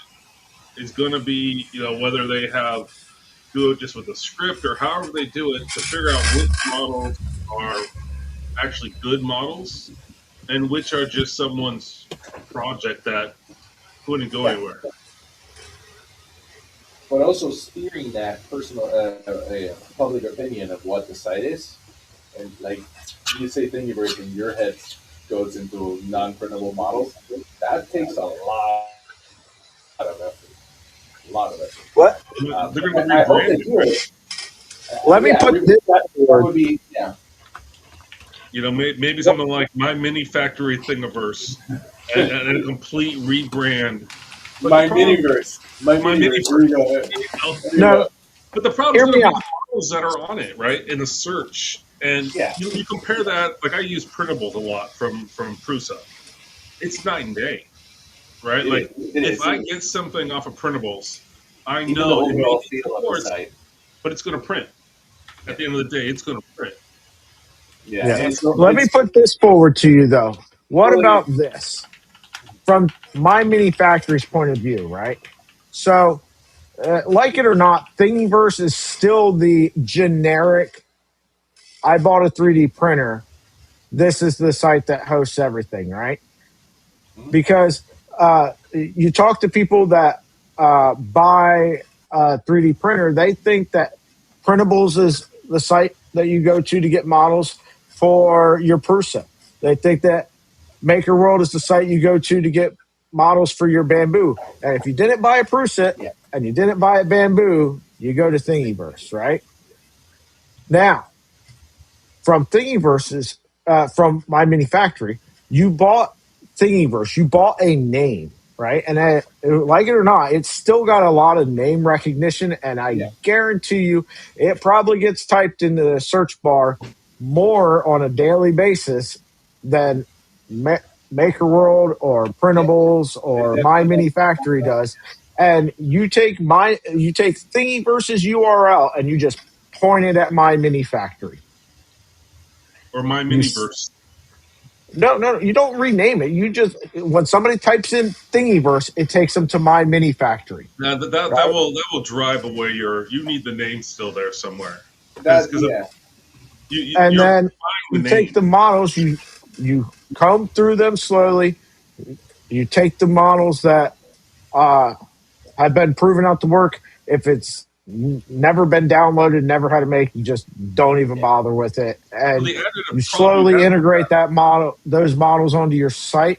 Yeah, maybe it starts out as a slow transition with some other branding and stuff like that on the site, but when you go to Thingiverse's when you type in Thingiverse, it brings you to My Mini Factory. Maybe it still says Thingiverse at the top, I but don't it know. is My Mini Factory. Yeah, I you're like going to my lose movie. customers. Well, I what mean, it's they going to be. You are What because it's customers? what are you buying You're though? not That's buying. Nobody's buying anything. well, my mini factory, you are buying things. Thingiverse, they've No, said I'm that they're saying from keeping. Thingiverse. They are saying they're keeping them separate, and there's changes coming to Thingiverse over the next few, like the next quarter. I can see an integration potentially, Oh, and but there's you'll have an also extra problem in Thingiverse is that you have different licenses yeah, for all the models, but right? So you can't just integrate that in because you can't just say, okay, now everything's going to be a paywall or everything's going to be free or whatever, because everyone Well, has their My own. Mini Factory is not like that either. There's a lot of free stuff on there. well, and remember on my mini factory, you have to pay a hosting fee for sale models, right? But the one thing that you might see them do is require a photo, an actual object print. And I've heard the debate against that and for that, right? I've heard like, oh well, I do one, I do a prototype, I do one, I don't even take pictures of it, I just post it. But that you're seeing now across the websites is it has to have a photo, no AI alteration, no nothing, a straight photo of whatever the object is, and you're seeing that on many sites. Like for example, Maker World will not take a generated image anymore, right? No, but they will take a picture from CAD. They'll take a render, yeah. But their goal is to move away from that. So Yeah. again, like you guys are right, like there's a lot of junk on Thingiverse because it's been around forever, like literally yeah, forever. yeah. So, and I Yeah. agree, it is the website everybody goes to, and then they move on to other things, for sure. I And remember it was built into one of the slicers, and that's how I ended up using Thingiverse. I think it was was built Was it MakerBot Cura?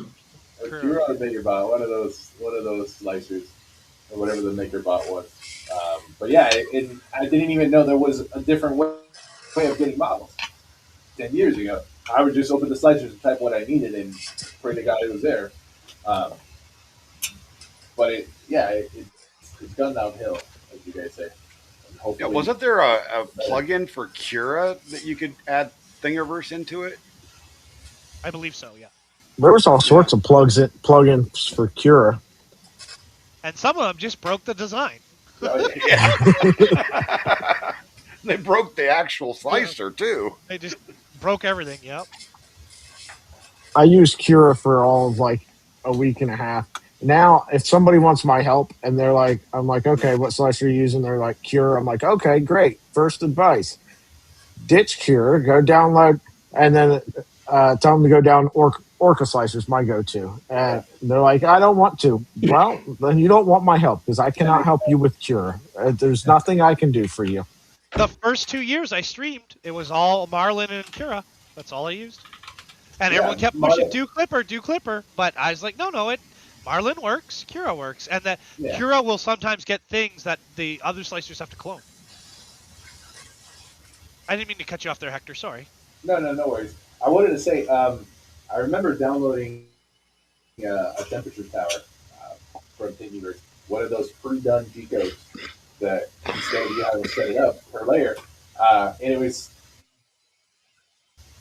in my opinion, it was basically a virus. What it did is it Yeah. changed your e-steps on your extruder, and it would mess up your printer. And if you were a noob, you were like, what happened? It doesn't work with any other model. Um, So yeah, that was interesting that that file was there, that G code, and it would change your reset to a random thing where you just want to truth. And chasing that down as somebody who doesn't understand how printers work would have taken you forever. You would have just bought another printer probably. Well, we're starting to see that with 3MFs, right? Where people, Mm-hmm. like where in Bamboo Slicer, people will change all kinds of wild settings that Yeah, don't need to be changed. And they're changing, internal layer heights. They're changing this, they're changing that. I see it all the time. And it's like, or they'll render it on like an X1 and expect it to work on an A1. And it's just like, yeah, Yeah, We, I we tell talking people all about the time. slicers? We talking about Yeah, slicers? yeah. yeah. I tell people all the time. Okay, if you're doing a 3MF, import geometry only, and then slice it with your own settings. If you don't know how to build a print profile, stop where you're at and go learn how to do that. I think my personal opinion is Orca Slicer is turning into Super Slicer. And I don't know if you guys have used Super Slicer, but it had a knob and a dial and a button for everything. It was like so overwhelming. And Orca Slicer to me seems like it's slowly turning into that, where there's these knobs and buttons that only very specialized uses for or rarely going to use kind of situations. Yeah. Are they all the There is a lot of defend that. Kira. different things? I like Kira. I defend it. I defend Marlin. I like for years, right? I used, and everyone kept saying, "Oh, change your machine over." It works. It's straightforward, and if like I don't like plugins, I remember like I aim at the lowest common denominator when it comes to manufacturing. I want anyone and everyone to be able to do what I do as much as possible, right? So, but I even Cura 5, right? Like organic supports come from Cura. They weren't done by any Yeah. other manufacturers. That's a Cura thing. Yeah, that's true. Yeah, they had definitely had innovation, and Yeah. it was clean. It wasn't like too much. You enabled advanced, and then you had actual settings, and it felt like a polished overall look. Yep. Oh my God, I loaded up Prusa Slicer yesterday. I didn't have it on my computer. I had to download it. All right, because I was trying to troubleshoot this Mark III that's down here that does not want to seem to extrude correctly. And I opened it up and I'm just like, this is unusable. No. You got to use the box again. No. Let me preface that. Okay, it's unusable for me. I've spent so much time now in the Orca Slicer workflow that then trying to go into Prusa Slicer was Yeah, undoable, It's right? a And it complete- was the same experience when I went from Super Slicer over into Orca Slicer.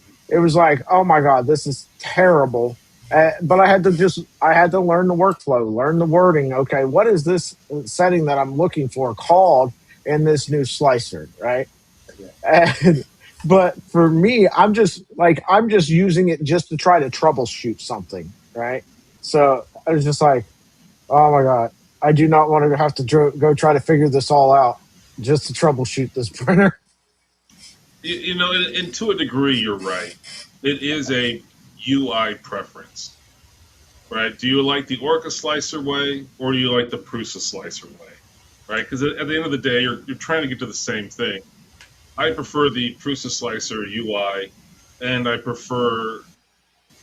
have enough controls over what I need to have control over that I don't need to micromanage the slicer. Other people may want to, but I find that I can do well with the Prusa Slicer, but I use the Boss Edition, so I have more control over accelerations. See, I don't use Prusa Slicer at all. I found it when I opened Prusa Slicer. I found just the interface overwhelming. So, and I use Orca and I use Bamboo and I had a good used to use a lot of Cura. So, and I've used Lubin. And I still use Lubin for billing. I say we all go back to Praner face, but that's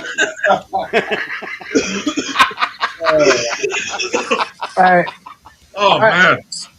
I had to use that to fix that CR10. The CR10 was given to me by a guy that, he's really good with slicer stuff, really good with, 3D printing, been doing it forever. But building and modifying and customizing a printer was not something he ever did. And he put on the Micro Swiss direct drive onto it. Broke one of the pins on the 14 pin Molex connector. Didn't have tools to fix that. And also it wasn't extruding at the right. He's like, it's not extruding right anymore. So I was like, yeah, you got to change your E-steps and stuff like that. And he's like, yeah, but I'll change it on the thing. And then the next print, it just goes back. I was like, yeah, you got to actually go in and change it in firmware, not just change it on the thing, which is only going to apply for that one print. So I brought it back here, fixed the connector, opened up Pronterface, went in, reprogrammed everything to where it needed to be. And then by that point, he had been sent like 3 bamboos, 2 flash forges, and a couple Elegoo printers. And he's like, yeah, I don't really want it back. He's like, you can have it. You can do whatever you want with it. Oh, man. But so I keep threatening to give it back to him. I'm like, next time I see you at a family function, I'm bringing this to you. You know, I always felt bad about throwing printers at work. Like, not at work, but like, I guess as makers, I tend to like look at it and be like, oh, that's a good power supply. Let's put it here, put it there. But then at some point, you just end up with stacks of stuff. Oh, I still use it. I used it today. I put Clipper on it. I printed these out on it today. Nice. Shiny. Yeah. I mean, it works.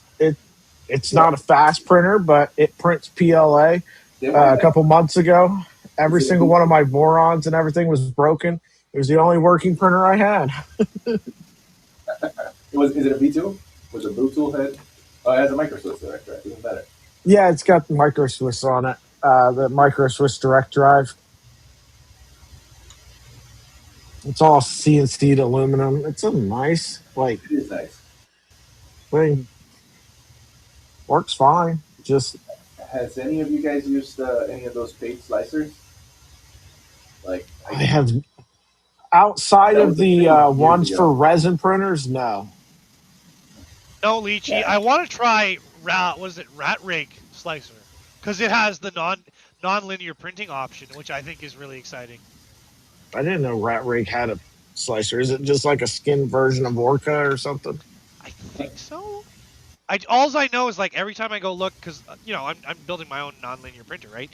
Every time I go and do research on what other people are making, which is very, very similar to what I have in mind, they're like, oh well, I used the Rat Rig Slicer. I did this, I did that. I was like, oh okay, like it's all experimental and it might break your machine, but your machine's broken anyway. So I've got too many slicers, so no, I don't want to install anymore. I got 4. Like I probably should install Cura 5. I use Lubin, which Lubin is kind of weird, but it lets you do laser, milling, and extrusion, which is really nice. Because I use Snapmaker Lubin. And then there's Snapmaker Orca, which I use, which is pretty standard. And then Bamboo, which is just, it's a skinned version of Orca. So Doesn't Lumen charge you, though?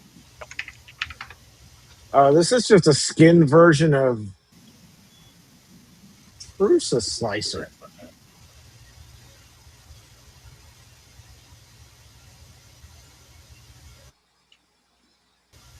That's interesting.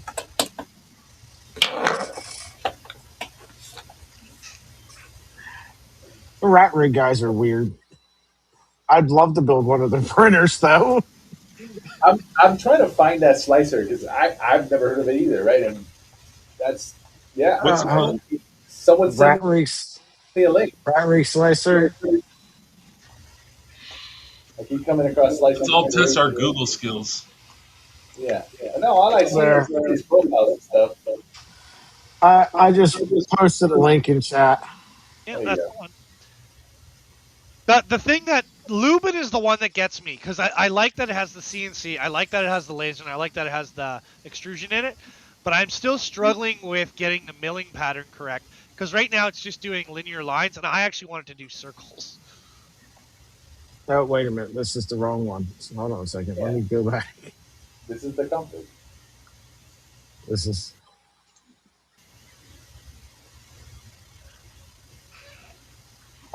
And yes, somebody recently told me to use that for my CNC. What for CNC? Lumen. Yeah, that's what I use. And I've cut all the way up to mild steel with it. Accidentally, and probably way too fast at the feed rate, but I have cut mild steel with it.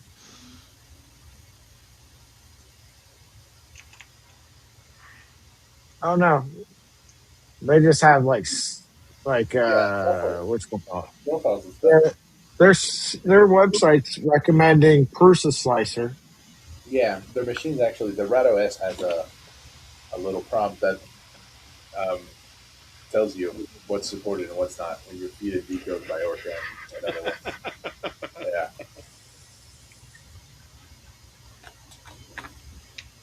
What I'm really excited for is to see the Orca slicer conversion or whatever they're going to do for the new Voron IDEX that's coming out.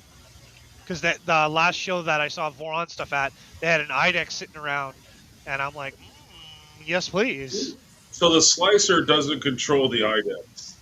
The slicers, they already have it, right? You have a Tridex, which has two tool heads in it, in an IDEX formation. The slicer only talks about tool heads, so it's T0, T1, T2, whatever. The printer itself and the macros are what control Yeah, an IDEX. yeah. So there's a guy, Joey, he did a lot of the macros on the Tridex to make it work. And it's all macros. Same with what is it, the Stealth Changer guys, right? They got some Python script behind it, but a lot of the times it's just macros. And the slicer doesn't really care because the slicer just gives it a different T number, and yeah. the And it's like printer a new itself assigned needs to value. interpret it. Yeah, like a new assigned value. Yeah, yeah, yeah, I follow. So you could already do IDEX with any of these slicers. Mhm. All right, my kid's having a Minecraft emergency. I'll be right back. All right. All right. What is Speaking of, Minecraft emergency? We'll have to ask when he gets back because I'm not sure. My kids have had plenty of those in the past. I've never played Minecraft, so there could be one. I just don't know about it. mine's are into Roadblock all day. Uh, yeah.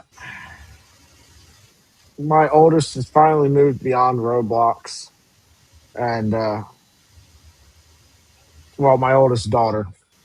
And then my youngest daughter has very little interest in video games. She spent most of the day out here in the garage playing with me, I mean, playing with, that's yeah, perfect. That sounds yep. She great. had Nerf blasters all over the place. She had half of my tools drug all over the place. Value. That's It what was we pretty call life hilarious. value. Creepers are. Yeah. At I one did not point, it mind looked like cleaning he up was that teaching her mess how at to all. break into cars. Yeah. So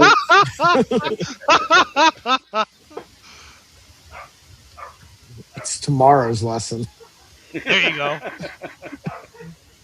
All of life's problems, 99.97% of all life's problems can be solved with the correct size hammer.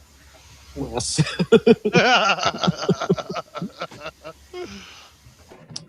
So, Hector, where do you want to see Fabrico go? Um, like, what's the long term goal?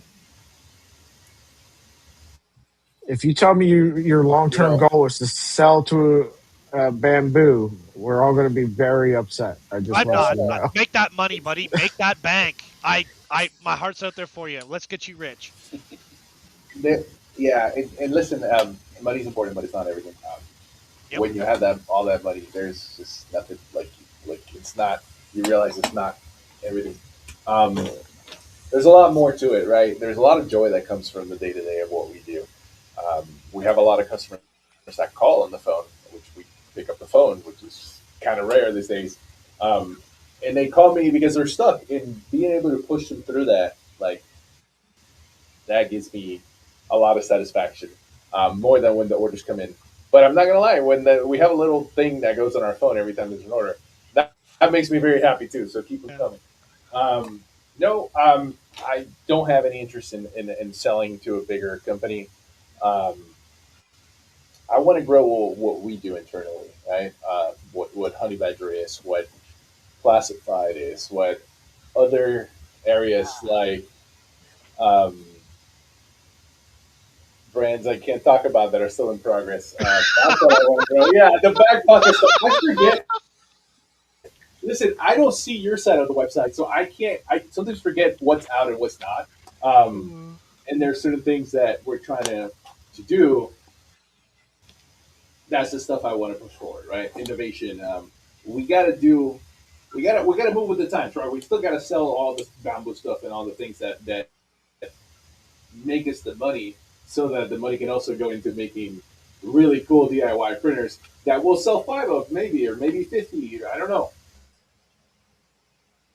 but we still make them and we still provide you guys the kids, right? Um, if you ask me, like, where do I want to be, you know, um, I want to operate this facility. We have a like close to 6,000 square feet now, or 5,500. I want to operate this facility at full capacity. Like that means things moving in, things moving out, and a dev team building projects. That's where I want to be, right? That's where I'm heading. There's no plans to sell out. There's no plans for me to retire. There's like this is it. We're making this work. Yeah, Dream, baby. yeah. Man, you are making my heart so happy right now. And pushing things that may not make sense for other companies because it won't make money, but like we want it, we want to see it. Um, so while you may see us bringing a little bit more of that retail stuff, which is what's selling now, doesn't mean that we don't like we still bleed red. Like born is still in our blood, and we still mess with all those things and try to create things for you guys and kids and other stuff.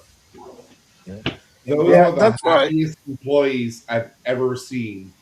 Yeah, Like they're I over mean, there dancing around and having fun and smiling the whole time.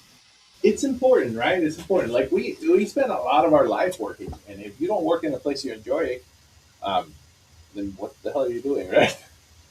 Okay, yes, we all need to make money, and it's not all fun and games. Like there are times where we have to move a lot of boxes that are heavy, and there's a lot of times where we may do something, finish it, and be like, no, that we got to redo that. Yeah. That's not fun. Um,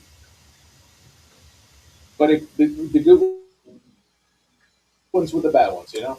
Well, There's a lot of food in this place. Like we have a whole little snack area here where they eat. Um, we like to eat as a family every day, which we provide for employees and guests. I think you got to eat with us, right, AJ? Yeah. No, I don't remember that day because that was a really long day. We did back-to-back interviews and all that stuff, but it was great. Yeah, I was expecting a couple hours. We were there almost 9.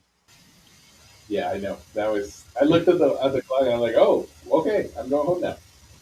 Um, I have a question now. When you had that fire, why the first thing you said was Repo did it? oh, I mean, listen, you were Listen, next to. facts are facts. Stop fighting it, RJ. Don't put the man on the spot. I'm not gonna He lie. just had to put out You the spent truth, man.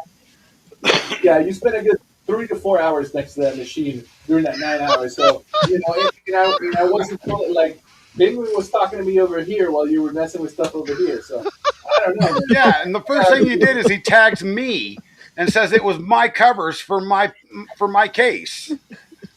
I got to redo that footage. I mean, yeah, you know, I mean, the fire didn't kill the machine, which is the crazy part, right? The fire like made it stop production and everything for like. Listen, that gets everywhere. By the way, if you ever use a fire extinguisher, Yeah. it really does. It is, and you like you're working with it. You gotta wear a mask, otherwise you like taste it. It's terrible, terrible stuff. It worked really well though. Um, it didn't kill the machine. 3 or 4 days later, I forgot to turn on the chiller, and that killed the machine. but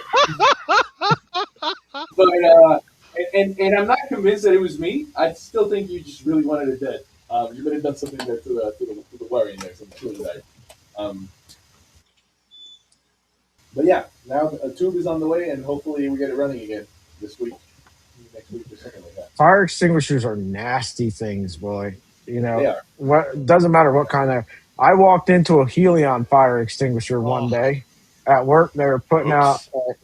a so we cover the die cores. It's essentially a 3 foot wide 3D printing nozzle almost, but the core of it goes up and down and stuff like that. But when you're preheating them, there's this hat that goes on it, and it's got Kevlar fireproof blankets that go around it, right? Well, somebody hadn't put the thermocouple into the heater core. Oh no. So instead of getting up to like 220 C and shutting off and maintaining there, it just kept going. Um, and the flame retardant blankets are actually, they have a flash point. Yep. And so that went up in flames, and they were spraying it with helium fire extinguisher. I walked into that, and you feel like somebody reached inside your lungs and pulled out all the air. It's just like all of a sudden you're like, and then, or like even the dry chemical ones and stuff like that, cleaning up after those things are nasty. I hate fire extinguishers. Yeah, Powder extinguishers end up getting banned at pretty much every factory I've been in. It's all CO2, but CO2 is just as bad because it displaces oxygen. So Yeah. the powders what we had here, I'm still cleaning it. Like it keeps coming out of nowhere. Every time I clean a part, like the machine, we clean it for a few hours, and then the other day I went to open it and they were still like residue. It just comes out of nowhere. We had to change all the mirrors on it and the lens as well because I guess it was residue, and as soon as the laser hit it, it just caked it. So what you're saying is, don't let RJ in your factory. Listen, don't let RJ in your factory. Don't walk away when the laser's running, and I mean that like not even 30 seconds. Like this happened within a minute.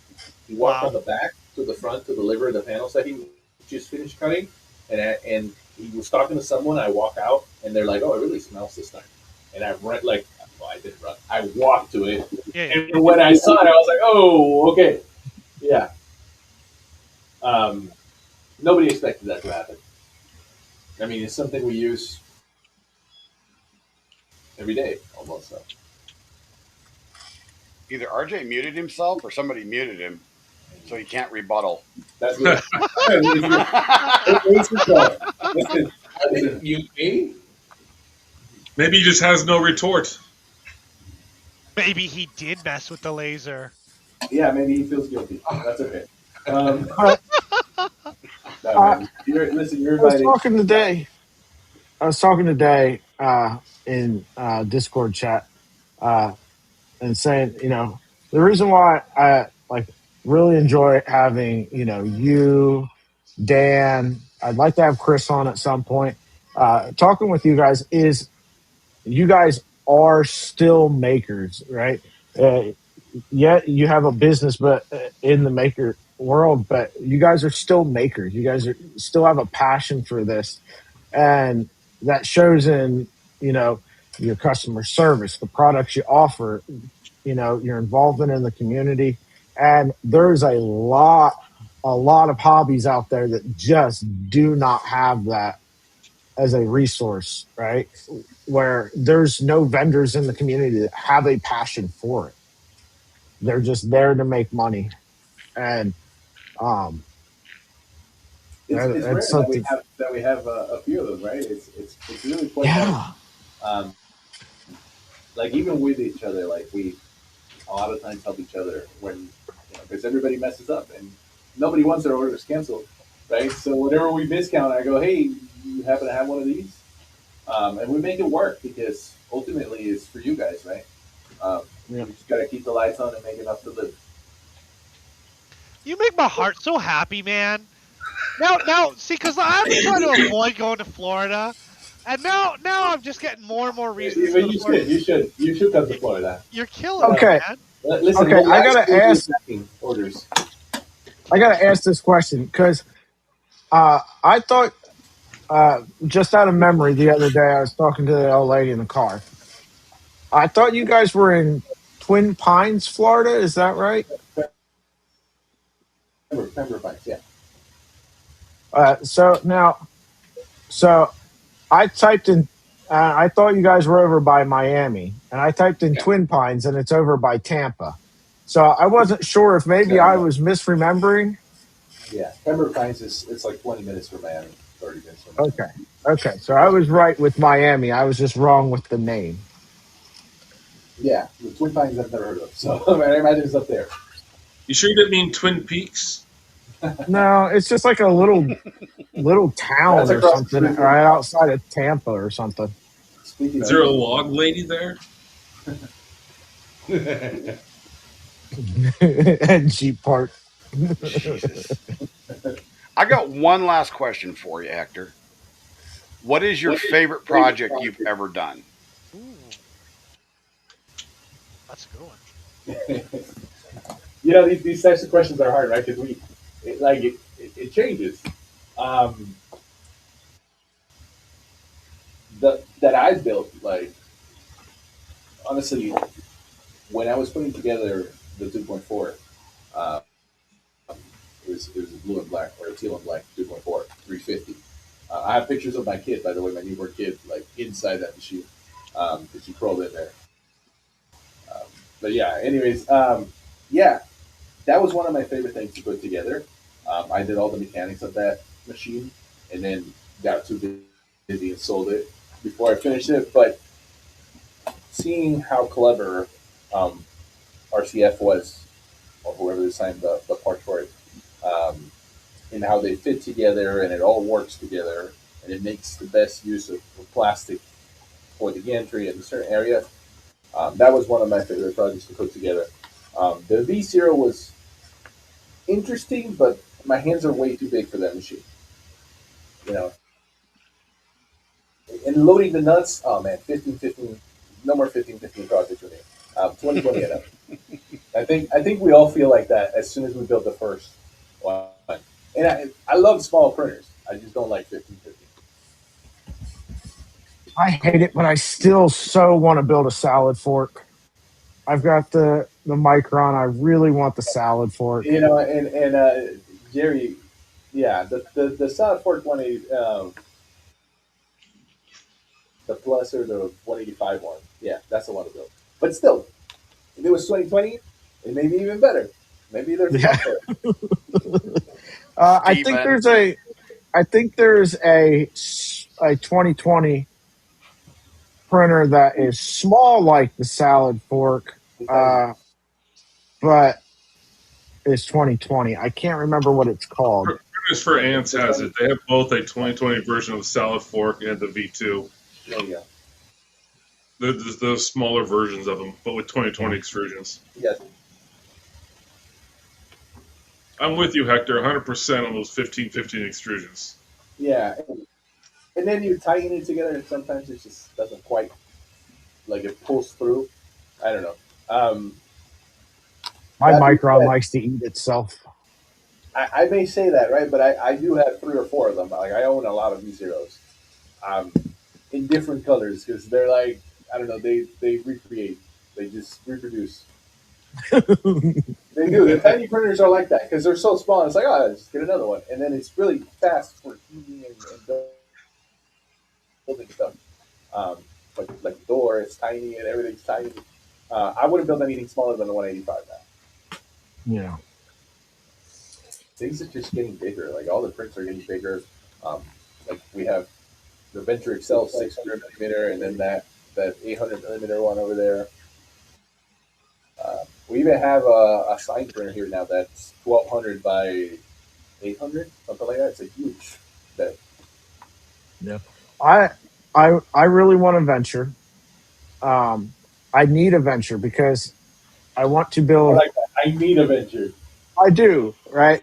I want to Tell, build tell me a what one of the dragsters, but I've got some ideas with it. But I need a printer big enough to build the dragster frame you don't need as a Venture. one piece in order for it You to need a work. friend with, What's that? you just need a friend with a Venture. But yeah. I have a friend with a venture who I, hasn't finished yeah. it yet, Steven. Steven.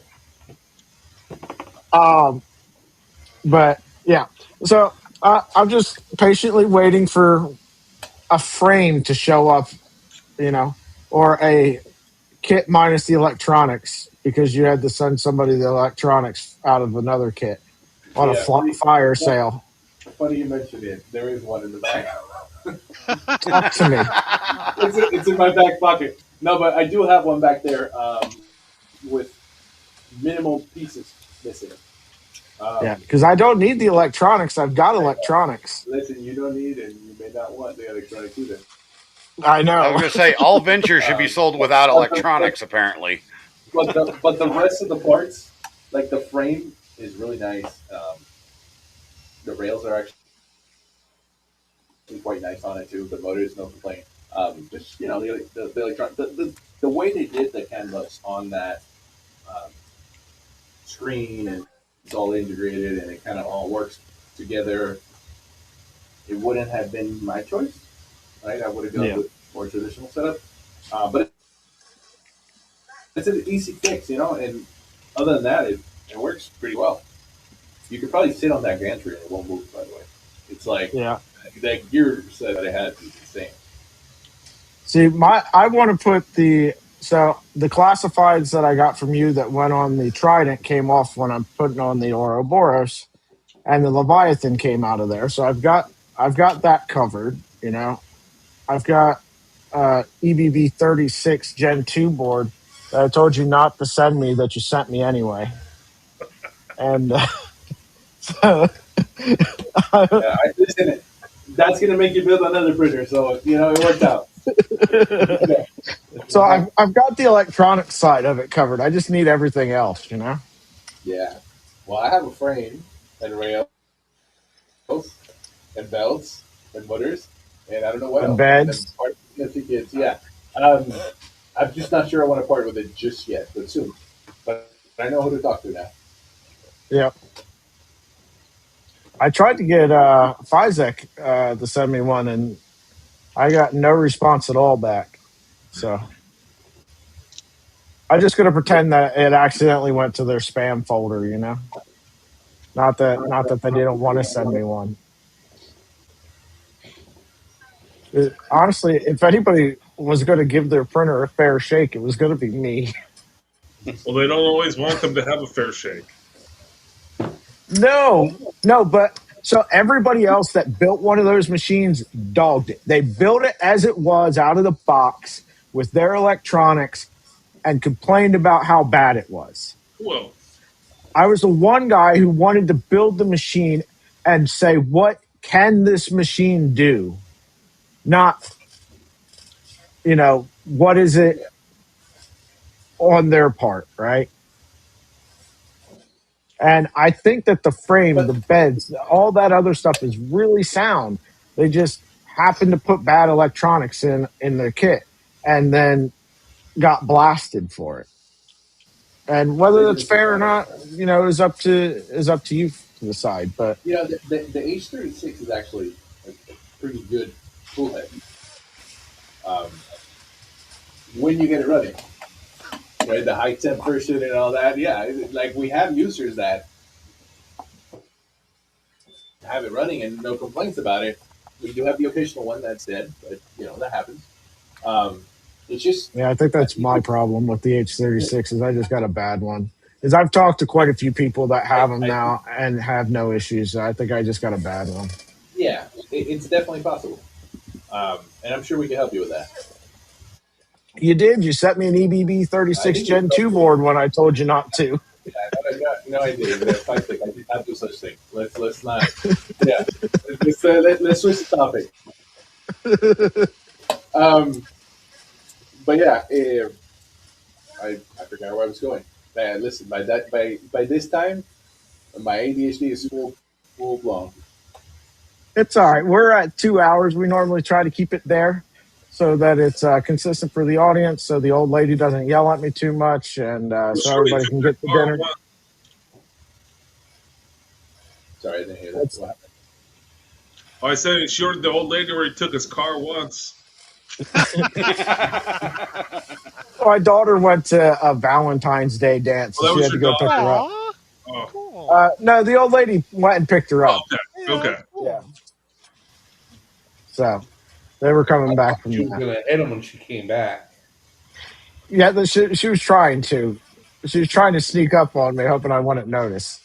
She does it every single time I'm doing this podcast, and she has to leave to go pick my daughter up from something. I do just in case it doesn't get said, I gotta say it now, right? So, Hector, whether you know or not about what people say about you, you live 100% up to what they say and a little extra, and you've made my heart so happy. That whole bit where it's like, no, I don't, money's good, but I'm living the dream I want to build. That as a mechanic, as a designer, as just some nerd on the internet, that makes my heart hurt with joy. That is to see a manufacturer and a designer with that kind of drive and that hunger. I just can't say to you how wonderful it has been to meet you in all of this. I appreciate it, and I hope we do get to meet in person. Oh man, now you're killing me with that one. Now Yeah, you're being charming. you have to come. You have to come, either to Florida or one of the events or something. But absolutely, You're making You my got to heart see hurt. him in this habitat. When you go down to Fabrico and he's got this big smile on his face. Stay away from the laser, but yeah, absolutely. Just please tell me there's no pet gators on the facility. But no, across we're 10 minutes away from the alligator park here. So we're not very far. But no, I appreciate the kind words there. No, I am who I am, man. I'm not a corporate person. Um, I do know that we aren't the same company that was in my garage and that I ran, but as long as I can, it's going to be this. It's going to be like that. It's awesome, man. It's a. I hope to be able to make it back down to Florida again. Probably not this year for vacation, but hopefully next year. And I'll have to drive across and come visit you guys. It'll make it worth it. Fortunate, Come down yeah, here, film some content, and yeah, yeah. It'd be. alligators and iguanas. yeah. We're We'll always go. we're always looking for something to do, you know. We'll So, go. We'll go take an airport ride right here. Don't oh, don't that'd be don't sweet. I've always don't wanted to tease, do that. bro. We'll That's something do. I want. Yeah, we'll do the podcast from the boat while going with Don't the cameras tease. and stuff. Don't you That'd be sick. tease. It's just all of us, and we're like, Congrats Oh, on your success, and I look forward to personally seeing you in April. I appreciate it. I do too. We'll see you then. thanks for joining us, Ref, Captain, RJ, Mega Mill Right. It's always a pleasure. Hector, you're welcome back any Friday, same time, same place. I can send you links if you want. If you don't want, Yeah, absolutely. but Let me get some stuff together so I can bring some items next time. Since you guys want to know what's in my back pocket, but oh yeah, I do. Oh, I want to know. oh, we're this, we're hobbyists, man. We always want to know what the next thing we're buying is. How are we supposed to buy it if we don't know? mhm. Yeah, just keep an eye out on that new product section on the website. Will do, man. I think it's even followed in my Discord. Yeah. All right. Have a good night, everyone. Have a good Thanks for having weekend. Chat, thanks for joining us. Have a good night, All guys. right. Later. Be safe.